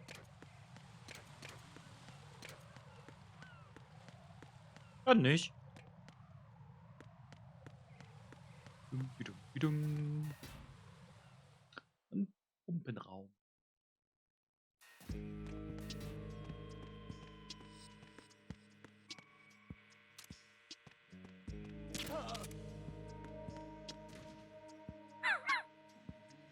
Ich glaube, der ist umgekippt. So, was haben wir denn Schönes? Was hast du denn dabei? Ah, jetzt sind wir da voll. Okay, danke. Ah.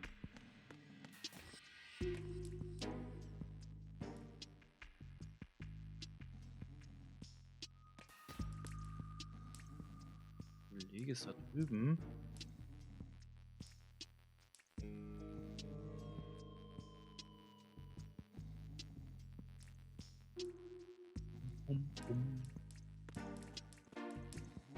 Ach, ist eine Kamera.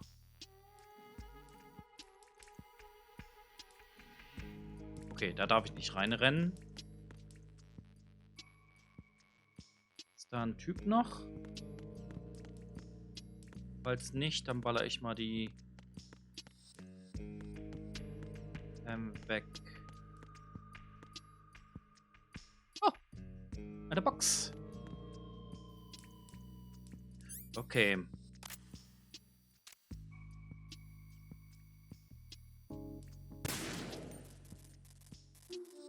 Damit ist das Problem erledigt.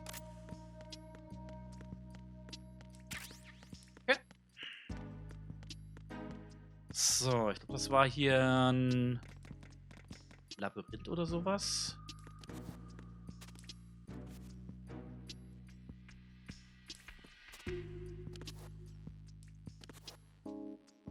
Nee, da komme ich nicht hin. Die andere wird da drüber klettern. Ah, kann ich drunter. Okay. Nee, hallo? Rüber? Jetzt Katze. Ja, die Steuer ist nach heutigem Standard etwas veraltet.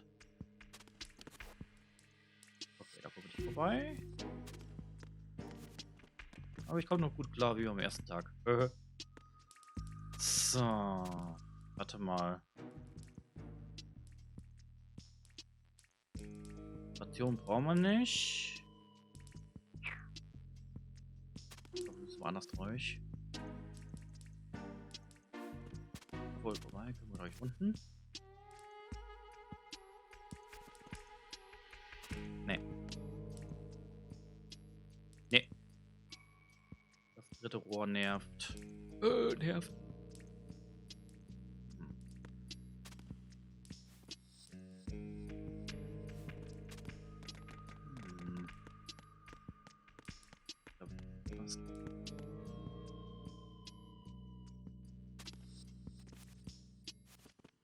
Nee.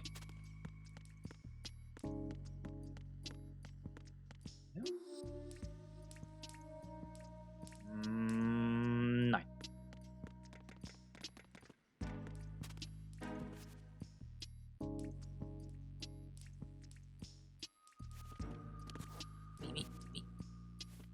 Okay, das ist ein bisschen tricky.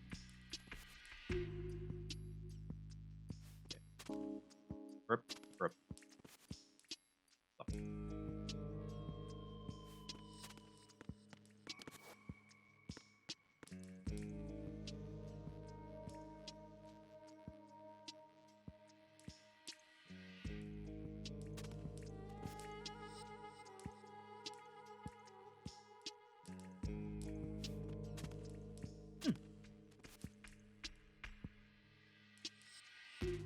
So. Ah, das ist die Bombe.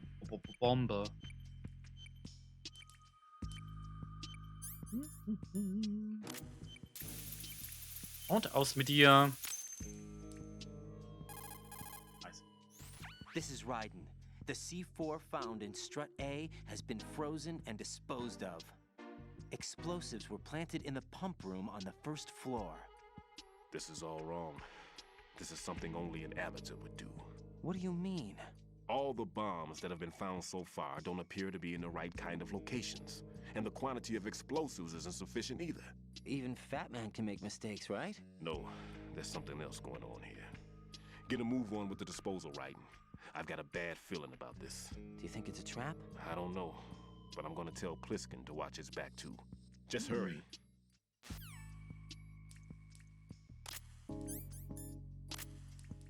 Okay. Ich bin mal einmal. Da. So, nehmen wir die Bandage. Ja, Bandage. Nehmen wir noch mit.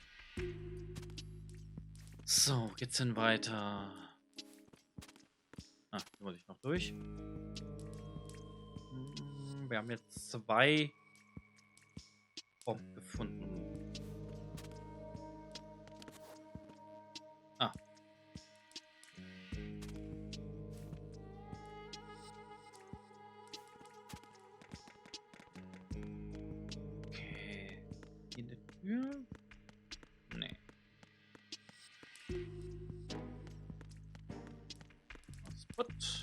Ruhe.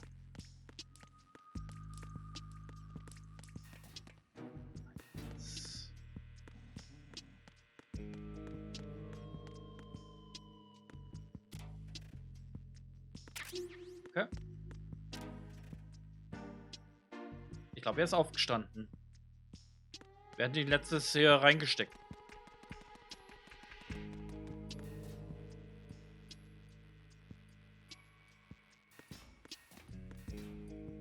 Hm.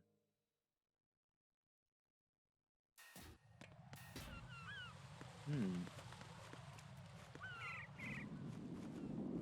Ah. There's a friend. Nein, nicht wirklich ein Friend. Das Auge getroffen.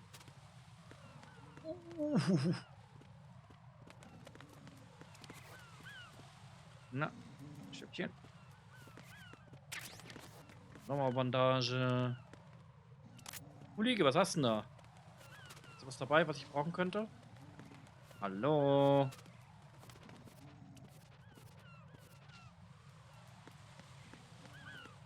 Ah! Verdammte Ratten der Lüfte.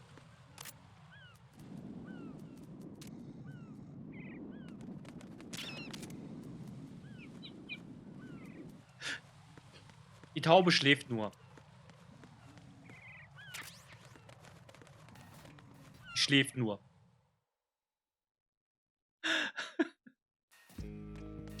Ah. Ja. So, was war denn hier noch? Nichts. So, schläft. Da siehst du nicht das ZZ über der. Über der. Ich würde sagen, sie ist betrunken. So viel Betäubung. Ui, bäh.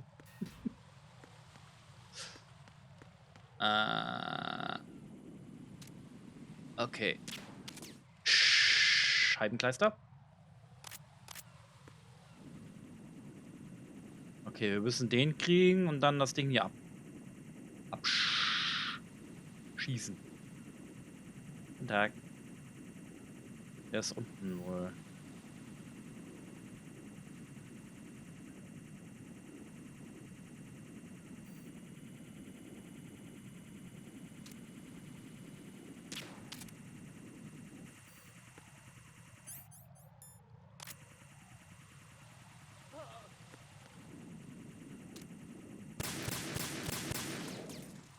Das Ding.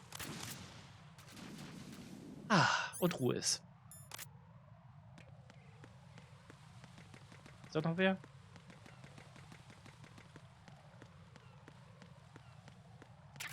Hätte ich auch ablenken können, aber das scheint mir jetzt eine dauerhafte Lösung zu sein. Sie immer bei der Arbeit pennen müssen, ey. Schlimm. Komm, Kollege, was hast du denn da? Danke. Wiedersehen. Ich bin unten lang. Hui. Okay. Warehouse. Okay. Lager.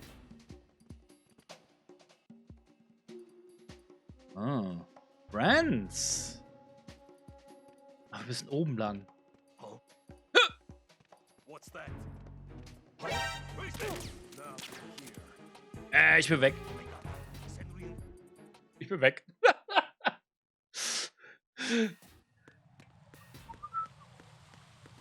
Wow. Hat mich ein bisschen getroffen, die Sau. Wo ist der? Me, I kill you.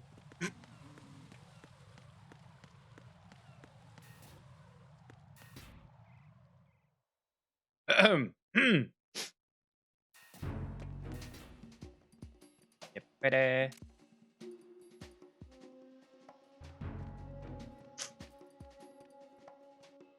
Schade. Level 3. Okay, da komme ich nicht rein. Nothing here.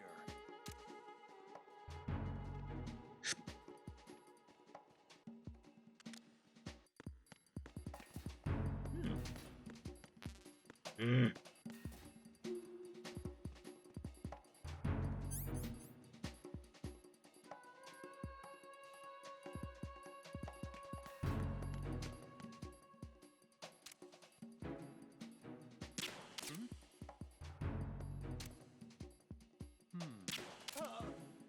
Good night. Sleep tight.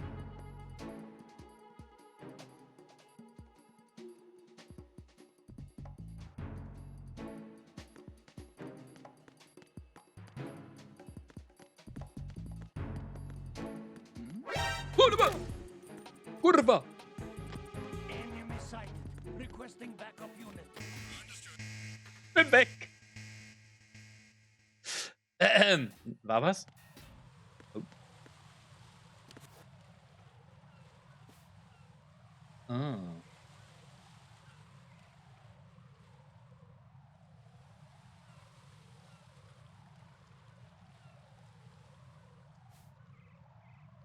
Nee. Ich gehe lieber zurück.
Mist. Warte! Sembranza der Pizza!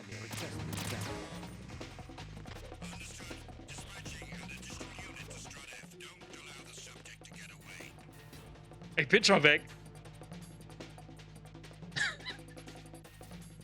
Oh.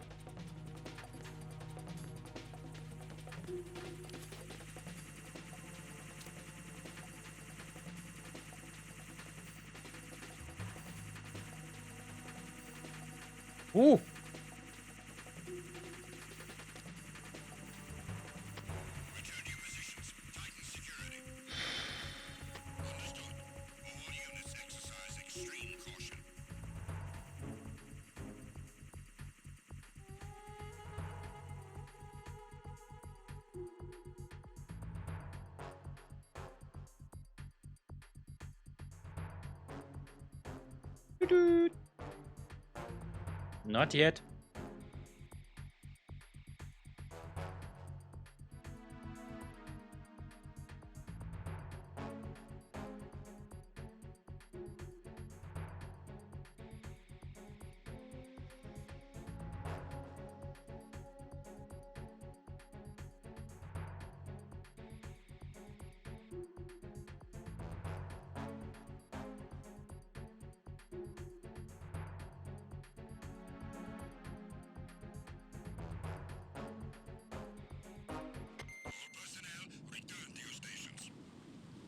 Okay.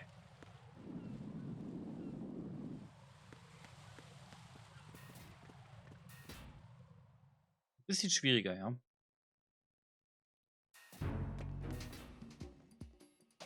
Okay, der pennt. Der pennt auch.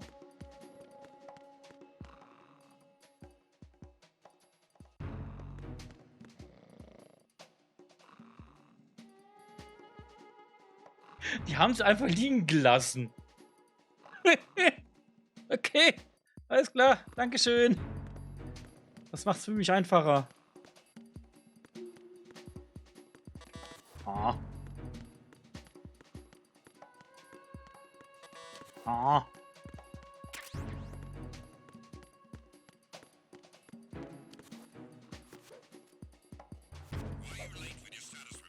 Oh.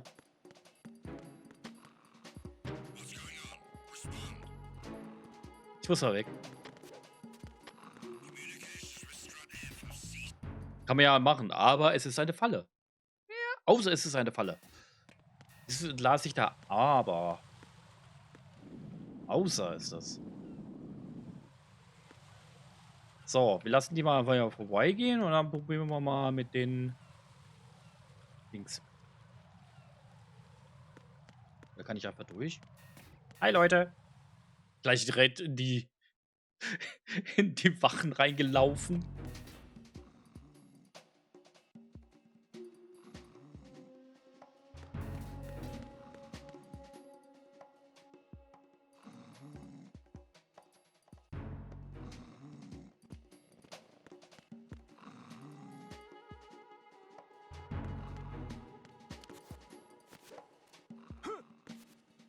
Gut. Danke. Ah.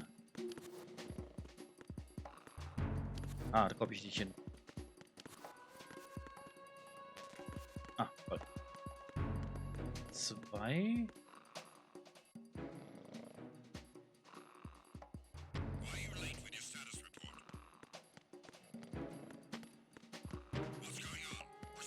Hm. Ich erst mal raus.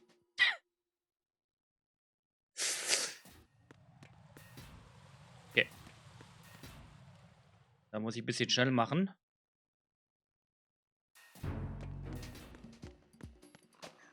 Schnarchnasen. Ah, ich muss da oben. Okay. Komm raus, von oben ran.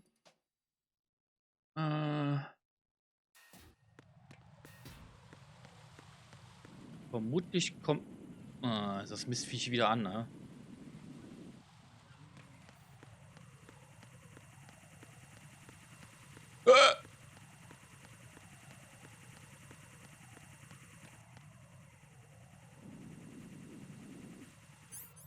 Ich glaube, die haben unbegrenzten Vorrat von den Scheißdingern. Er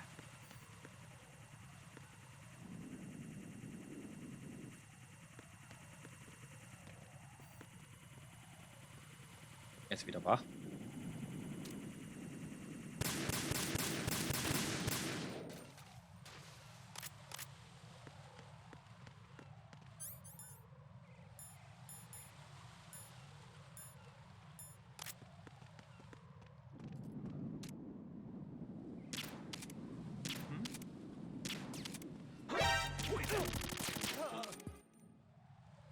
Aua.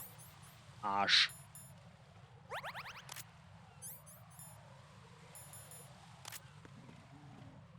So, der pennt wieder. Nee.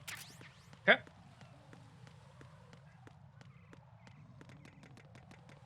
So, jetzt muss ich aber schneller machen. Bevor die anderen auch wieder aufwachen.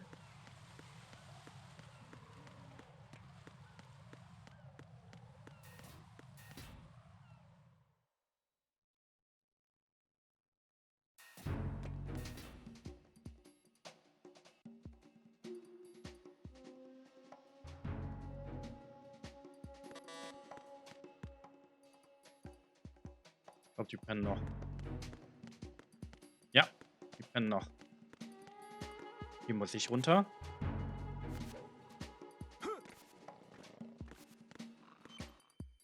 So, das machen wir hier mal gleich.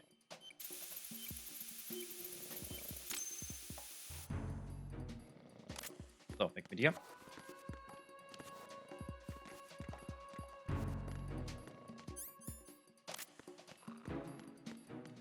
So.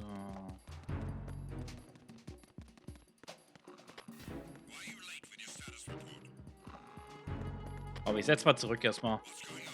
Nothing. Ich finde das so lustig, dass es immer wieder zurücksetzt. Hm? Jack, do you remember the day we met? I'm kind of busy right now, Rose. You're right. Sorry. What's up I with do this remember. guy? It was right after I transferred to New York. There are all these tourists around you in front of the Federal Hall. A group of middle-aged Japanese ladies came up and asked me which building it was that King Kong was climbing in the movie. I said it was probably the Chrysler building, and then you showed up and started mouthing off. You were like, no, it's the Empire State. I said the Chrysler building was in Godzilla. We started arguing, and I forgot all about the tourists. I was insisting that I was right, and you were doing the same. The next thing we knew, the Japanese women had gone away, and we ended up going to the Skyscraper Museum to see who had the better recall. We argued all the way to Battery Park. And for nothing. Since the museum was closed, we went our separate ways from the museum. And then I found you again by coincidence out in the base corridor. An amazing coincidence that we were actually working at the same place. That night we went up to the top of the Empire State. It was so beautiful. I could look down on the Chrysler building from 120 stories above ground. I felt overwhelmed. I didn't care anymore who was right. And that was our first date. We watched King Kong in your apartment a bunch of times that night. Didn't sleep till morning. If it weren't for that coincidence, we wouldn't be together. I know. I'm sorry, Jack. I'm taking up your time again. Get What? real. Take care. Get real. Nett. Okay. Note müsste ich eigentlich hier noch machen, ne? Damit wir die Karte auch hier haben. Okay, du pennst noch. Aha.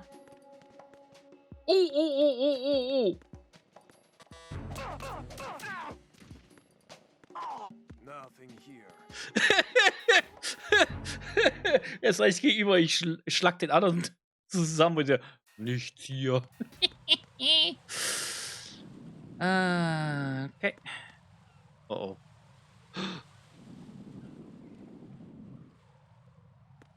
Wait.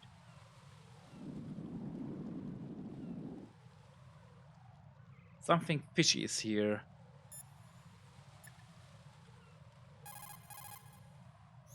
What can I do for you, Jack? Save time.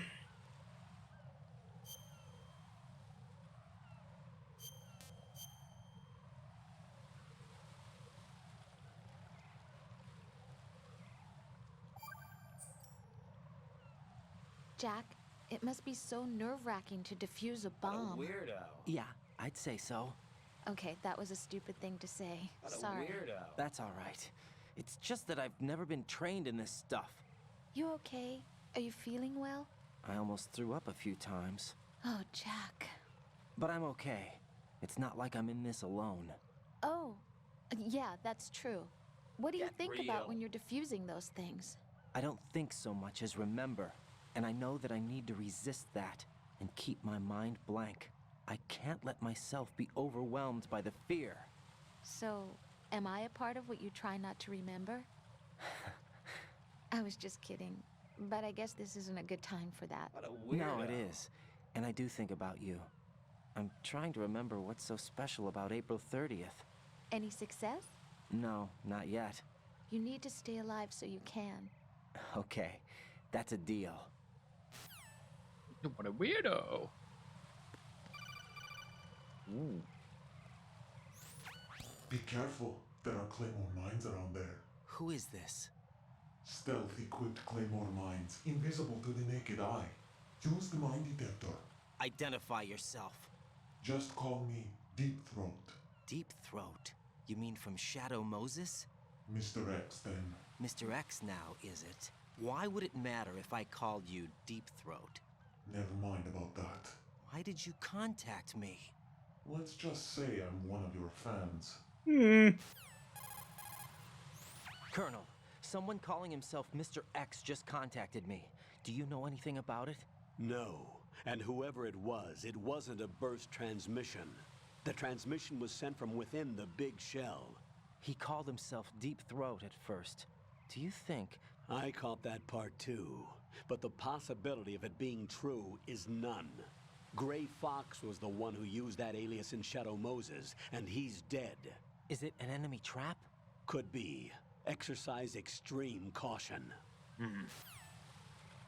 Extreme Caution. Okay.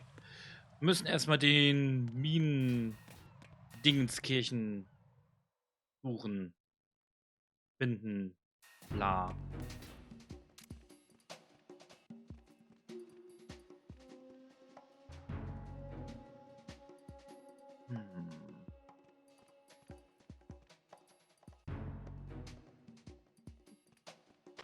Nothing here.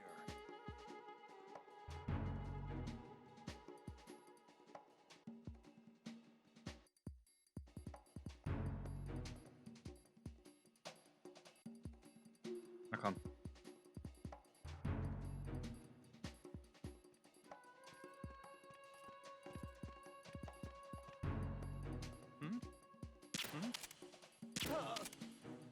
Good night.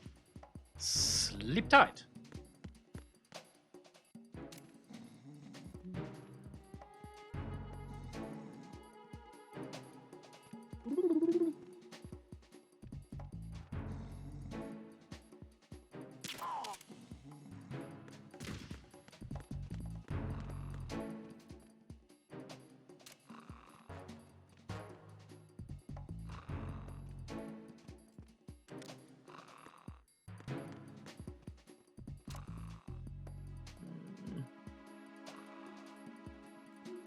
Bleib mal stehen.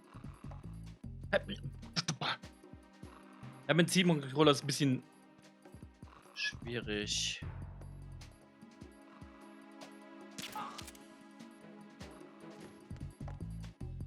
Note ist da unten, oder? Oh. Nee.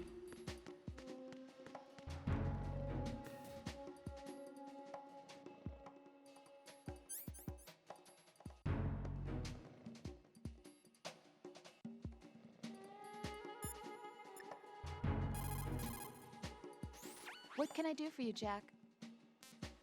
Save time. Again.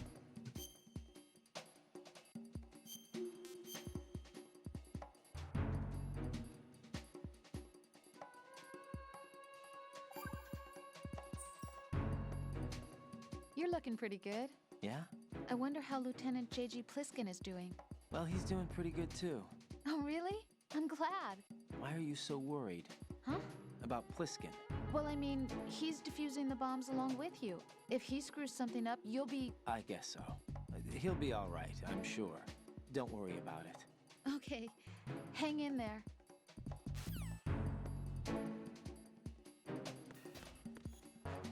So.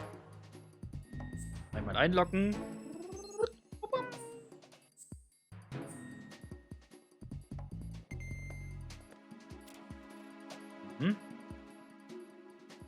Eine Tür, okay. Ah. Schade. Ah. Und noch eine Box. Okay.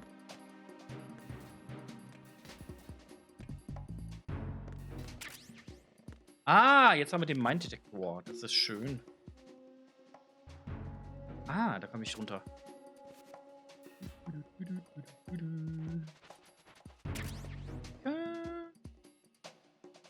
Da komme ich nicht durch, sehe ich.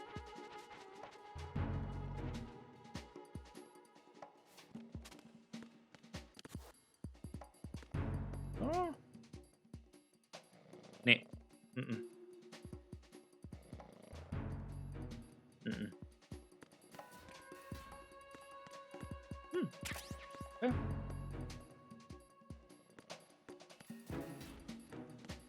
Gut. Ah, hier. Zack.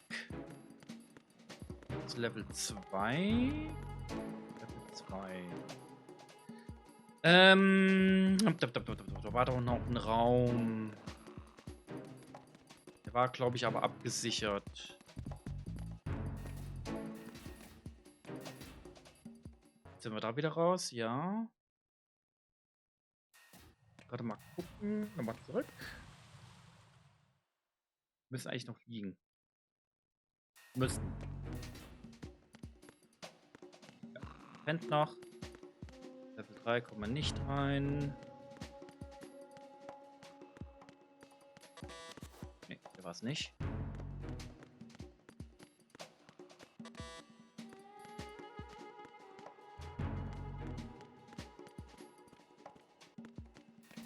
Der Raum war's. Sieht aber nach einer Trap aus.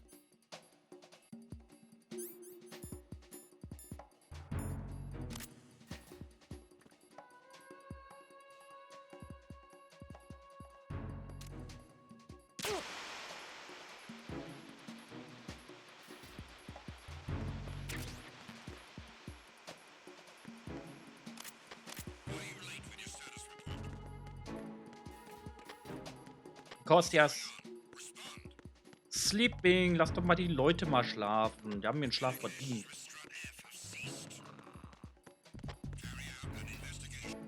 Ja, ja. Wir gehen mal, ne?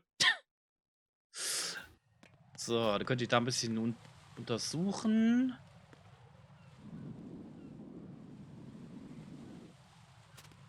Kann ich die... Jack, do you need to save? Yes. Because I have mind traps. From the claymores.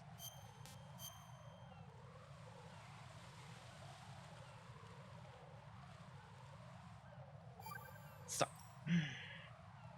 Hey, Jack, I bet bomb disposal's a lot like starting a relationship. Huh? What are you talking about? Carefully dismantling emotional defenses, being on your toes constantly, you know. I guess. Neither of them are my strong point. It's true that you're not the most patient man in the world. It's not that. I like to leave things as they are. Are you afraid of what might be hidden inside? Not afraid, just unwilling to deal with complications. Like me? You're... Hey, Jack, Yeah. do you know why I took this job? Hmm. I wanted to see what you were really like. But we've been together a while. You know me already. No, you never let me in past a certain point, and I need to know what's there.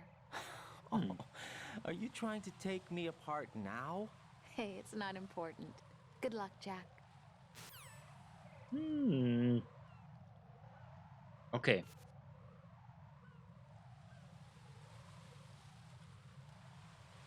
Jetzt so vorbei.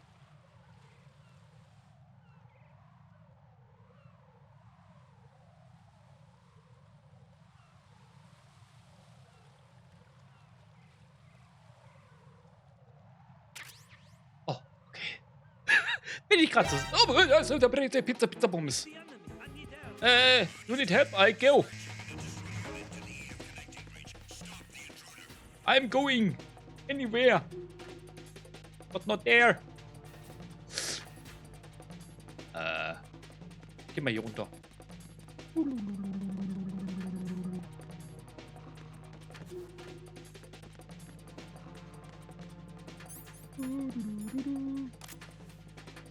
Oh, falsche Box.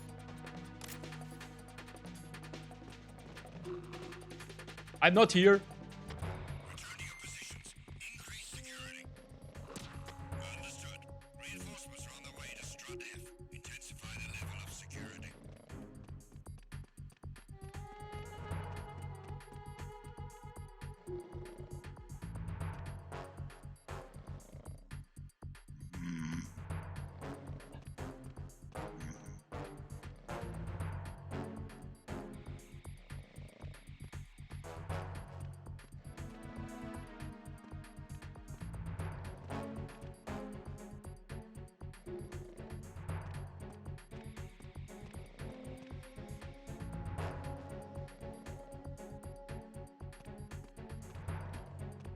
Da.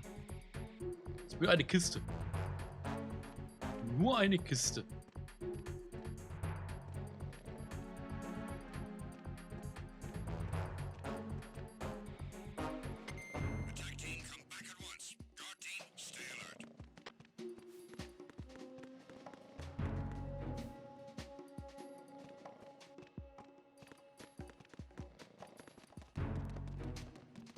Das sieht so bescheuert aus.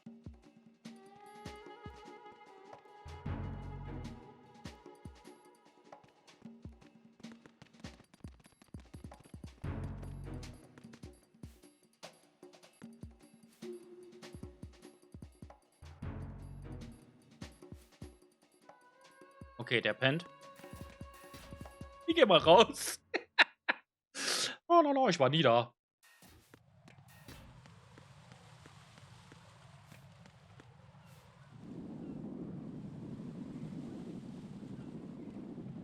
Ah.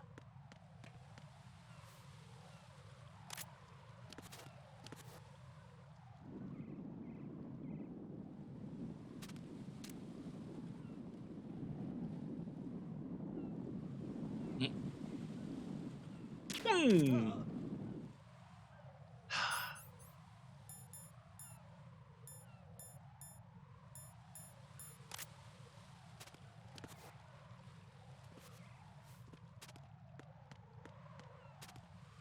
Noch einen da oben. Ich glaube, der pennt.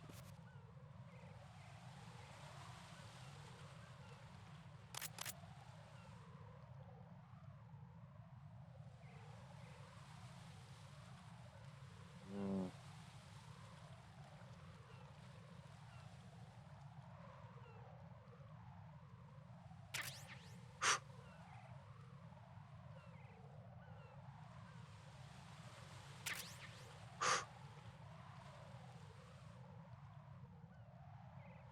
So kriege ich die.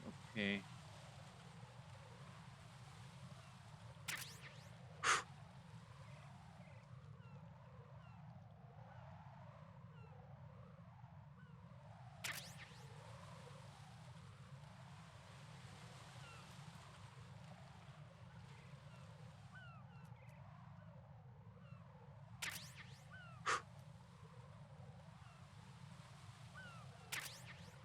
Ah, clear.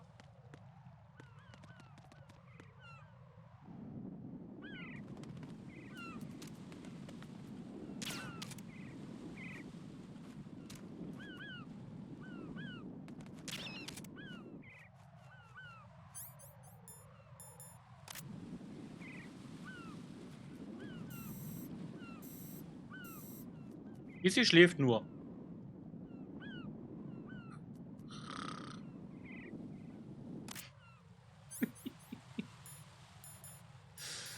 hm.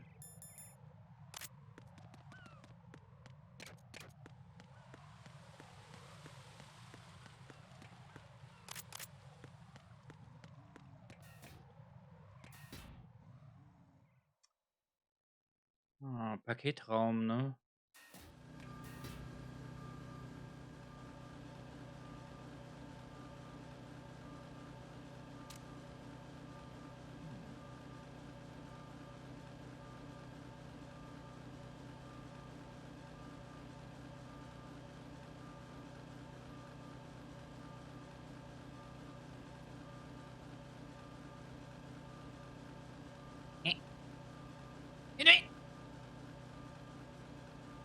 Dass der nicht mal da steht. Stehen bleibt, ey. Ich will nun seinen wohlverdienten Feierabend bringen.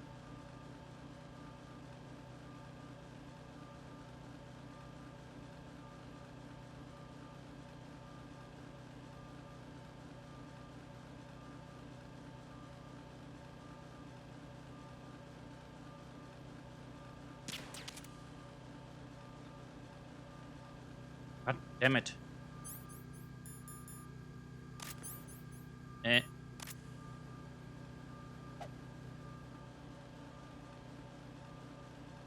weiß aber nur nicht, ob er der Einzige. Good night.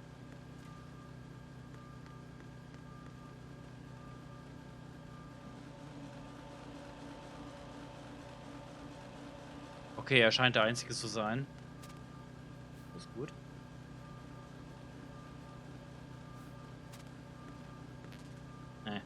M4!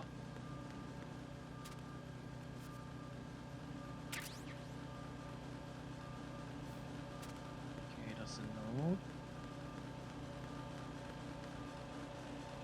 Einer da.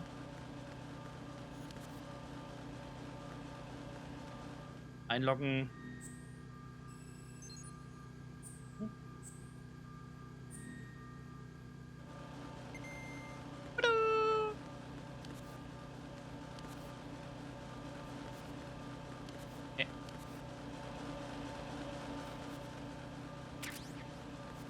Box 5. Okay.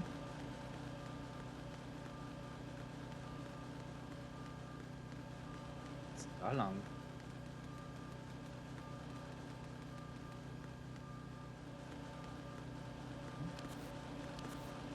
Ah, hier kann ich mich auch verstecken.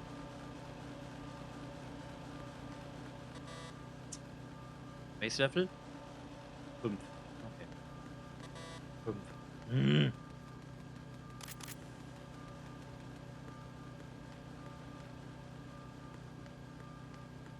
Wer schläft? Achso, wir wollen die M4 noch.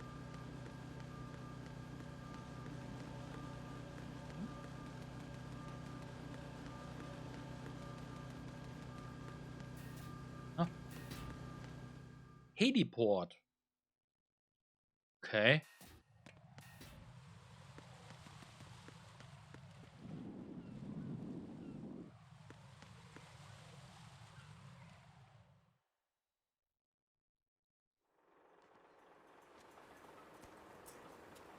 I've taken care of that annoying fly. What's the situation over there? Puzzling. I saw a man dressed like a ninja just now. Ninja? It's the only way to describe it. A kind of cyborg ninja, complete with a sword. What? Are you hiding something from me? Olga, are you sure it wasn't an Arsenal Tengu? Don't be a fool. Think I wouldn't know the difference? I've never seen field gear like that ever. All right, we'll intensify patrols. Anything else? Actually, one more thing. You'll find it hard to believe, though. I saw a man hiding under a cardboard box. Where? On the connecting bridge to Shell 2. So you believe me this time?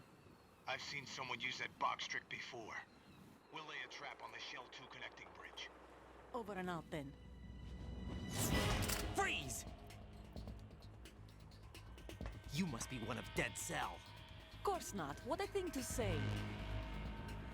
Drop your gun! Not a chance.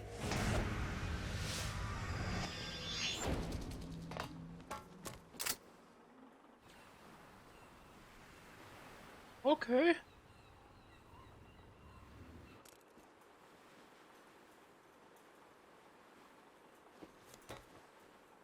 Gleich mal anrufen.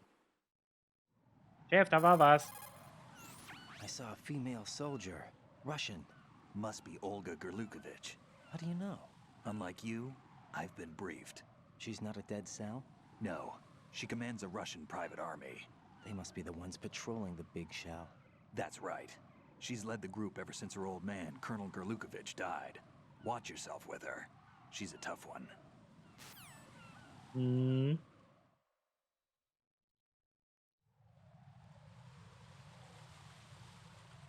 Okay.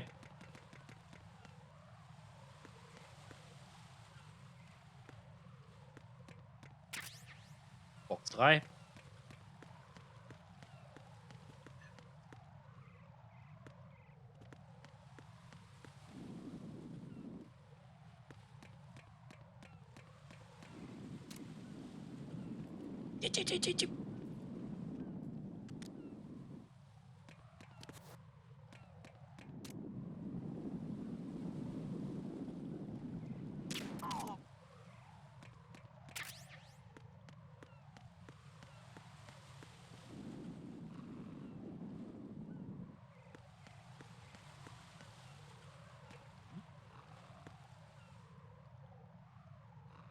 Okay, sollte ich auch machen.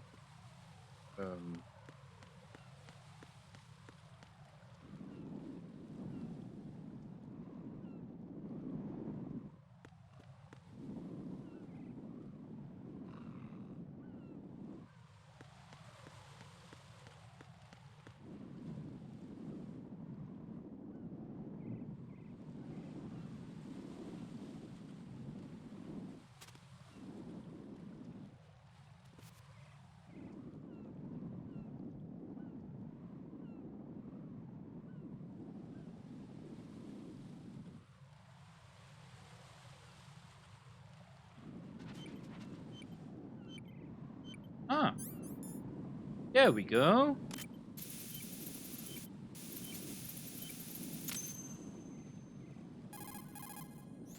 Raiden here. The C4 reported on the roof of Strut E has been taken care of. Explosives were planted on the Harrier 2 stationed on the roof. Good work. Only one more left to go. This is Pliskin. Do you read me, Pete? I'm here. What's up? Raiden, you need to hear this too. I'm listening. I checked out the bottom of Strut H for you, Pete. Wait, what's this about? I asked Pliskin to look around. Knowing Fat Man, I can't shake the feeling that all the bombs so far were just wrong. So did you find anything? Yeah, a hell of a lot of C4s packed into the bottom of the strut. Pete called it right. I knew he had the real thing up his sleeve. So all the other ones were dummies? No, they're a threat, all right. But the detonation wouldn't be enough to destroy the entire shell. But the C4s Pliskin found would inflict serious structural damage.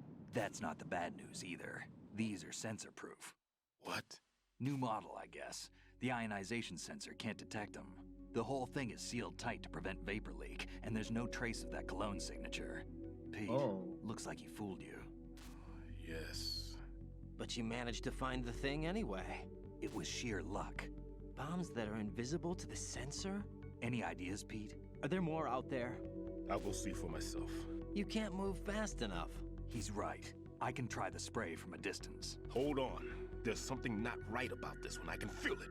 Well, Pete, should I come back and get you? No, there's no need. Raiden, you have one left to go, correct? Right, except for those scentless ones. How about you, Pliskin? I have 2 left, not counting this one. Okay. It'll have to be me. I have the level 4 card that'll get me into Shell 2 in any case. You'll never make it. With that bad leg of yours, they'll spot you for sure. That won't happen. I can walk just fine. I can even run. What do you mean? That bomb 5 years ago, I messed up. Even with all my experience, I lost it. And the church was lost in the explosion. All those kids playing nearby, too. These past 5 years, I've lived a lie. Lied? Yes, lied. I didn't lose my leg in the explosion. So many dead. All because of my mistake. All I could think about was hiding from the crime, shielding myself from the public outcry. I wanted people to be sorry for me, for my weakness. I faked being a victim myself because I couldn't bear to face the families of the real victims. This is no prosthetic. I can keep my footing on catwalks and hike over deserts. I lived my life so well, I haven't even answered to myself for my sins. It was supposed to be a shield, and it's become a shroud instead. I've killed my soul by playing the victim. Instead of protecting me, it's made my life even more hellish. What good can that do the victims? I know. I'm a coward. Hey, Pete. God forgive me. I can walk with my own 2 feet, and I need them to stop Fat Man. His crimes are also mine. One of omission and arrogance. No one should teach the skills I taught him without a clear conscience. This is the only way I can diffuse my own sins. I get you, Pete. That one's all yours. You got it, Raiden? I understand. Pete, I've taken care of guards in struts G and H of Shell 2. I wouldn't recommend you go into any of the other struts. I owe you one. I'll get back to freezing the baby bombs then. You do that too, Raiden. I'm on it. I'll have the radio with me if you need to get in touch. Just don't ask for Peg Leg Peter. He's gone for good. Oh Mann.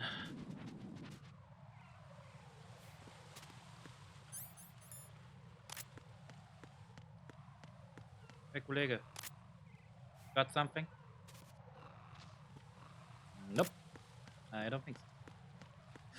Okay, wir müssen nur noch eine...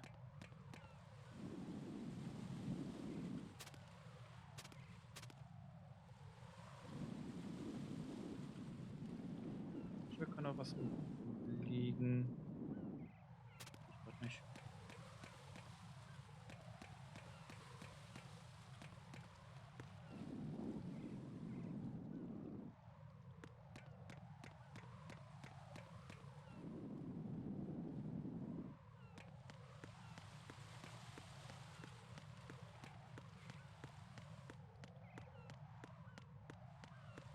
Okay, dann runter.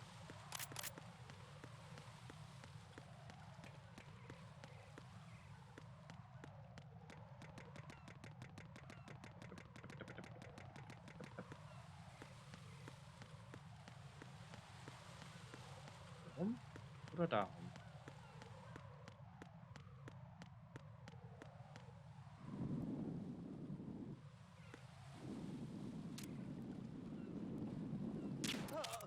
Darf ruhig wieder.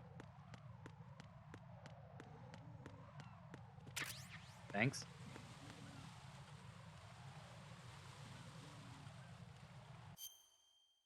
Okay, ich habe gerade... Chat ist gerade weg gewesen, kurz. Aber sonst läuft's. Okay. So. Stillman. Wo muss ich jetzt hin? Well done. It looks like there are no more bombs in that strut. Now, head for the other struts. Welche? Stillman, tell me something about Fat Man. Well, to start, he was born the son of a clockmaker, neglected by his parents and without friends. It seems that he spent a lot of time by himself in his father's workshop. Maybe that was the reason, I'm not sure, but apparently he has had a tremendous fascination with clock mechanics since he was a child. It was at the age of 10 that a guidebook that he found on the internet changed his life forever. That guidebook served as a basis of his eventually piecing together an atomic bomb. It was from there that he came to be known as Fat Man. And soon enough, there was no one associated with bombs that didn't know his name. In a sense, Fat Man was a hero. Although what he did was recognized only by those in the trade, I'm sure that it served to greatly stir the ego of the teenage boy at the center of it all. But he leaves his mark nowhere else. Apparently, he was hated and shunned by everyone in school. So he went on to focus all his energy on explosives. He scorned the reality that surrounded him and instead chose to embrace a world that would easily grant him recognition. Well, to be sure, it never amounted to anything more than, say, occasionally bringing a gun into school. Eventually, Fat Man came to Indian Head, the exercise training facilities of the Naval School Explosive Ordnance Disposal, at which I was a lecturer. He absorbed all kinds of knowledge, as if he hungered for bombs. Close to 20% of the students at Indian Head flunk out of what is truly a hellish curriculum. Despite this environment, he achieved extraordinarily high marks that were without precedent. After leaving Indian Head, he joined up with Nest, said to be the most accomplished bomb disposal unit. It was there that he apparently got into some trouble. What exactly? You got me, but Fat Man was definitely not cut out for group operations from the very start. Having been ousted from Nest, he was picked up by Dead Cell, which was already becoming notorious for being a motley crew of sorts. It seems that it was through surprise attack maneuvers later conducted by Dead Cell that Fat Man completely subdued his former companions from Nest. While being the most peculiar individual among my students, he was also the most talented. Be sure not to underestimate him. Are we clear?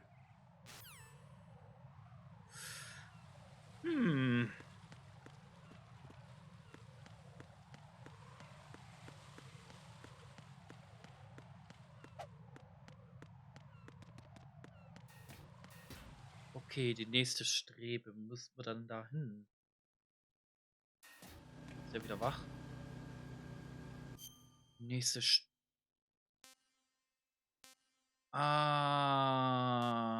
hier. Da müssen wir hin. Okay. Okay, scheinbar ist er wieder wach, unser Kollege.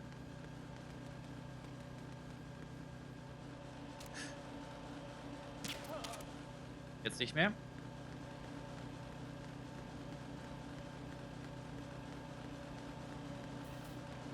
Die müssen wir. Die Connection Bridge.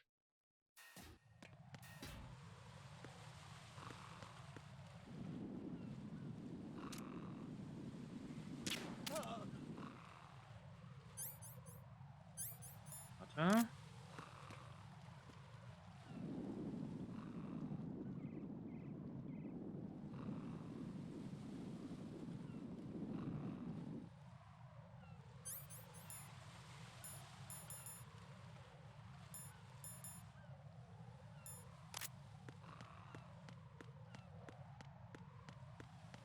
Brennt.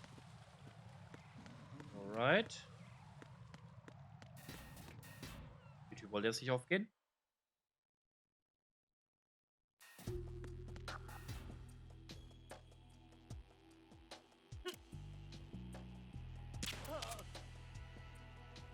wir noch wen hier? Ja, hier.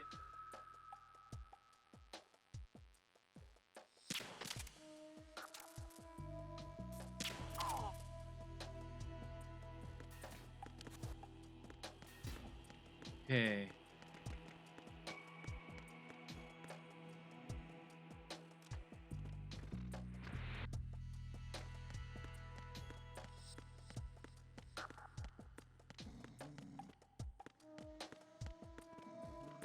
Good night, sleep tight. Toll.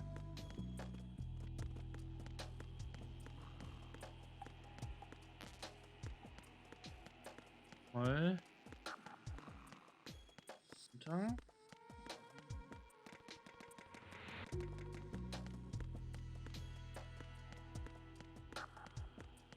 Warte.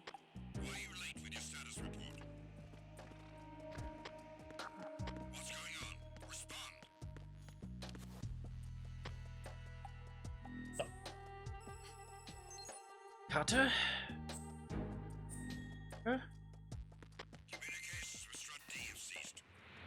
Ja, nicht mehr weg. So, da haben wir wieder ein bisschen Zeit gekriegt. Der ist wahrscheinlich unten, oder? Ja. Ne, der liegt oben. Okay. Dann wieder runter, rein. Wieder hoch.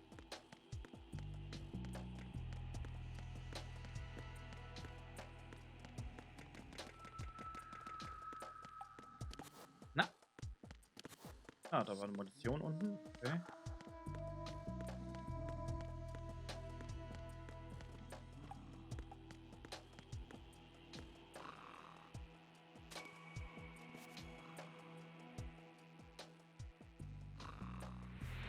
Okay, so.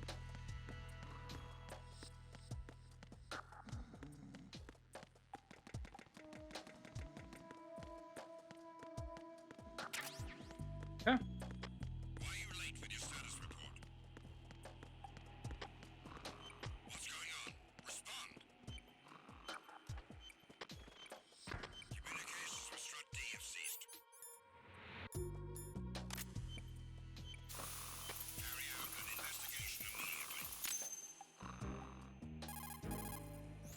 I have the last C4 frozen. There's nothing showing up on the sensor now. Good work, Raiden. You're way ahead of me, kid. I still have one to go. How's your bomb, Peter? It's a bomb, all right. Sealed C4, and in huge quantities. You think there's another one in Shell 1? For sure. Somewhere at the bottom of Strut A. Why are you so certain? If this bottom section of the strut is demolished, Shell 2 will be well on its way to destruction. You mean that Shell 2 will actually sink? Not immediately. There'll still be 5 struts left. But if Shell 1 loses a strut at the same time, it'll be a very different story. The big shell's structural integrity depends on a very exact balance. If both shells lose a strut each, the whole structure will tear itself apart under its own weight. What do we do? I have a sensor that can locate even those scentless C4s. It makes combined use of a neutron scintillator and a hydrogen bomb detector. You brought that stuff with you? Of course. I made the calibrations while I was in the pantry. Does it work? I just tested it, and it definitely responds. But the best I can do is a sound beacon, not the radar. Sound? The shorter the interval between beacons, the closer the target. I get you. There's another one in that pantry I was in. You can go back and get it. It's all yours, Raiden. I'm going to study it some more and see if the freezing process will work. Don't touch the other one until I say so. Okay. I'll stand by until you radio in.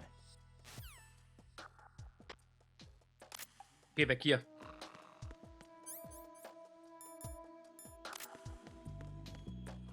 Sollten hier weg. Oh, die.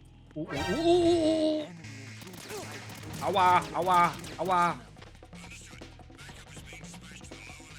Muss weg.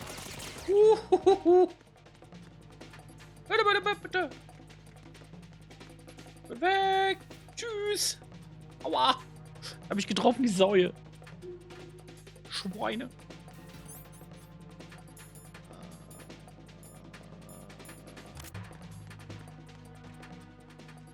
Okay, der schläft noch. Geben wir noch mal eine Dosis. Funk. So. night, sleep tight. Oh.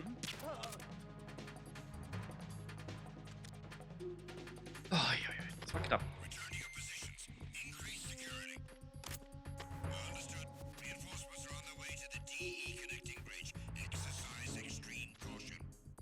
Okay, wir sollen weg. We should go. Direkt ins Auge. Aua.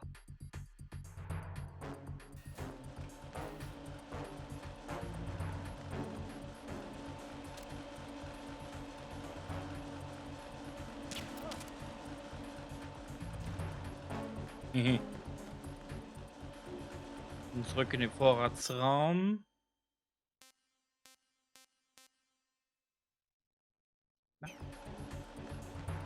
Nein, ich weiß. Oh.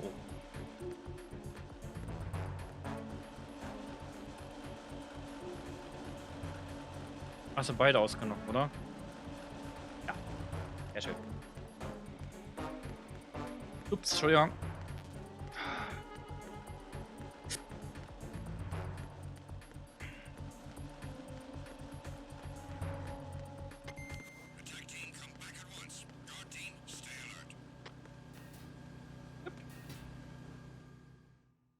Das war ein E, oder? Was ist denn jetzt ein E? Nee, F. F. Warehouse. Genau, da müssen wir hin.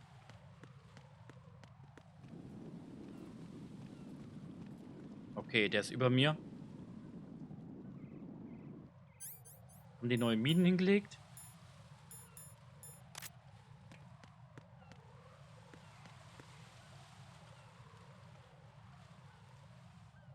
Scheinbar nicht.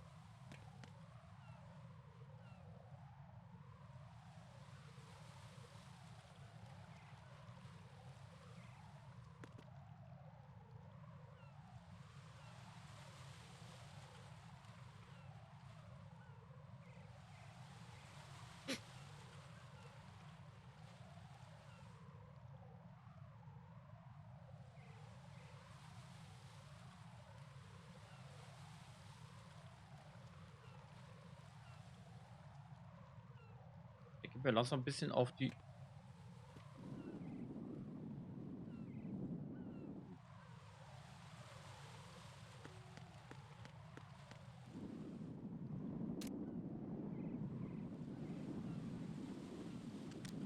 Okay.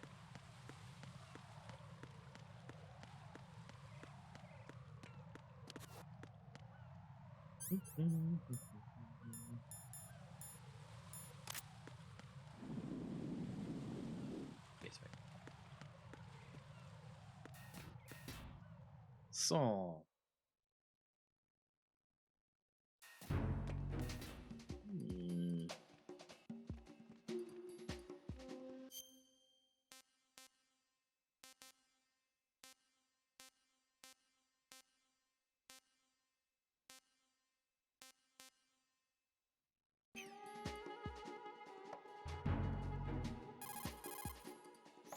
Raiden, I've readied a sensor that's capable of detecting odorless C4. It's stashed in a safe I was hiding in the Strut C pantry. Fetch it. C. C. Sind wir eigentlich in C? Nee, F. Die ganze Weg. Okay, wären wir hier gegangen, wäre wir der kürzere Weg.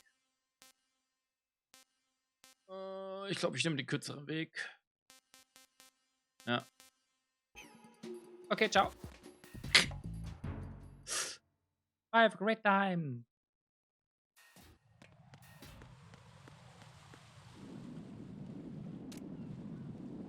Mhm. Ah.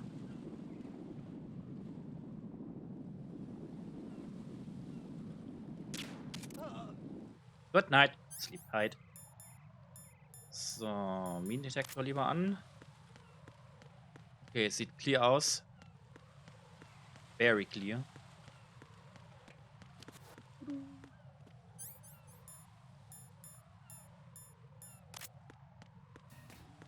An, dass sie uns dann heilen können, falls doch mal ein Kampf reinkommen sollte.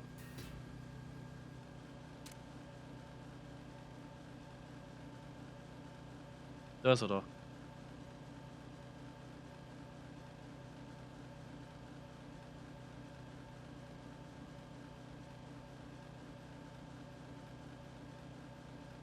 Lustigerweise, dass sie den Laser nicht sehen.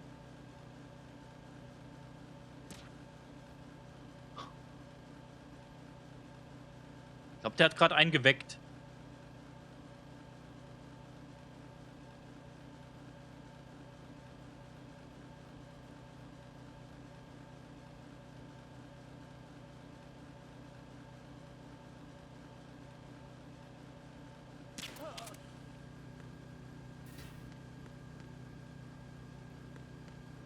Okay, er pennt.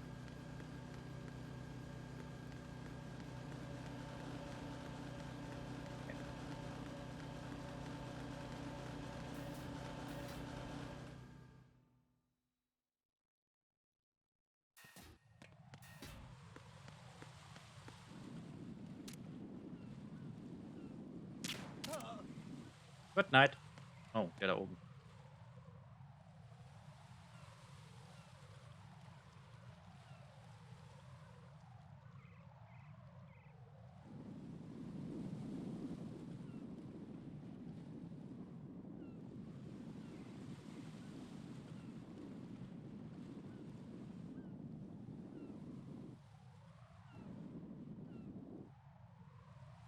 Na komm.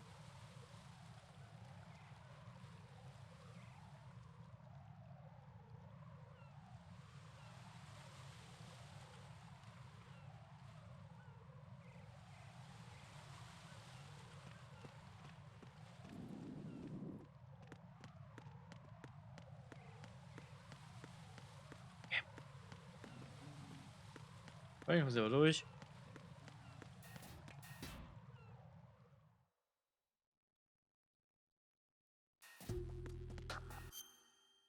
Okay, ich muss da. Da, genau. Oh, du stehst gerade gut da. Dahin muss ich.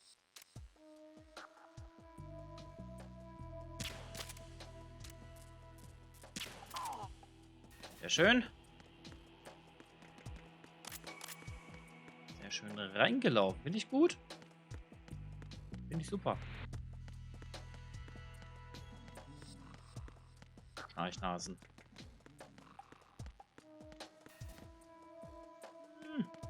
Hier weiter.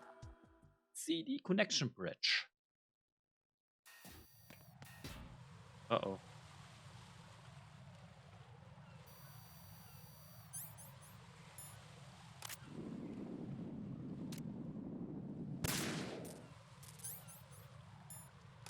Und Ruhe ist.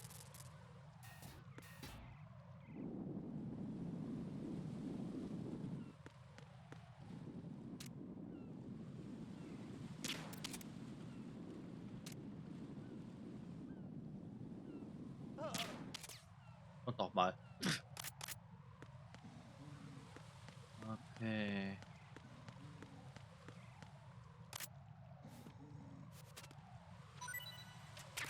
Thanks.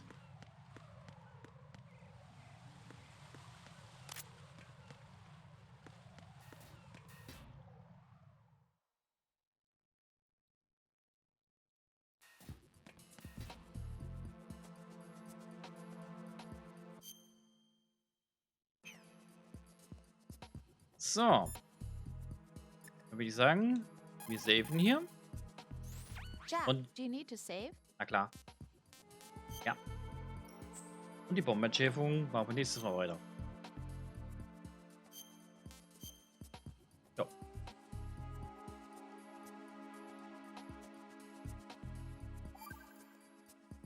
Tada! I can't believe it. Stillman's prosthetic leg was all a big lie. Don't be too hard on him, Rose. But he's got no right to go around pretending he's got a prosthetic leg. That's an insult to people who really can't walk. Everyone's got their own reasons. Sometimes you've got no choice but to lie. You're right. I guess it is necessary sometimes. Rose? It's nothing. Well, see ya. Naja, Ganz falsch war sie ja nicht, ne? Gut. Dann ist das erstmal gewesen für heute mit Metal Gear Solid 2. Genau, Solid 2, nicht Metal Gear 2. Denn Metal Gear 2 wäre der ältere Teil. Vielleicht spielen wir den auch noch. Aber heute nicht. Irgendwann mal auf jeden Fall. Ich bedanke mich auf jeden Fall auf YouTube schon mal fürs Zuschauen. Lasst gerne ein Like und Kommentar da, wenn es euch gefallen hat. Ansonsten könnt ihr auch gerne ein Abo dalassen. Und gerne auch vorbeikommen auf Twitch, wenn ich live bin. Den Link findet ihr unten in der Videobeschreibung, wie immer. Und da bin ich vom Montag bis Freitag immer abends da. Es sei denn, es kommt was dazwischen, aber das kündige ich ja auf Discord, Instagram und Blue Sky natürlich an. Und da könnt ihr mir natürlich auch folgen. Ganz links findet ihr entweder auf Twitch in den Paneelen oder in der Kanalbeschreibung von YouTube. Genau. Und vergesst die Glocke nicht, wenn ihr ein Abo macht. Ansonsten könnt ihr auch gerne ein Abo da hier auf meinem Twitch-Kanal lassen. Wenn ihr wollt, natürlich. Müsst ihr nicht. Und ja, bis demnächst wieder.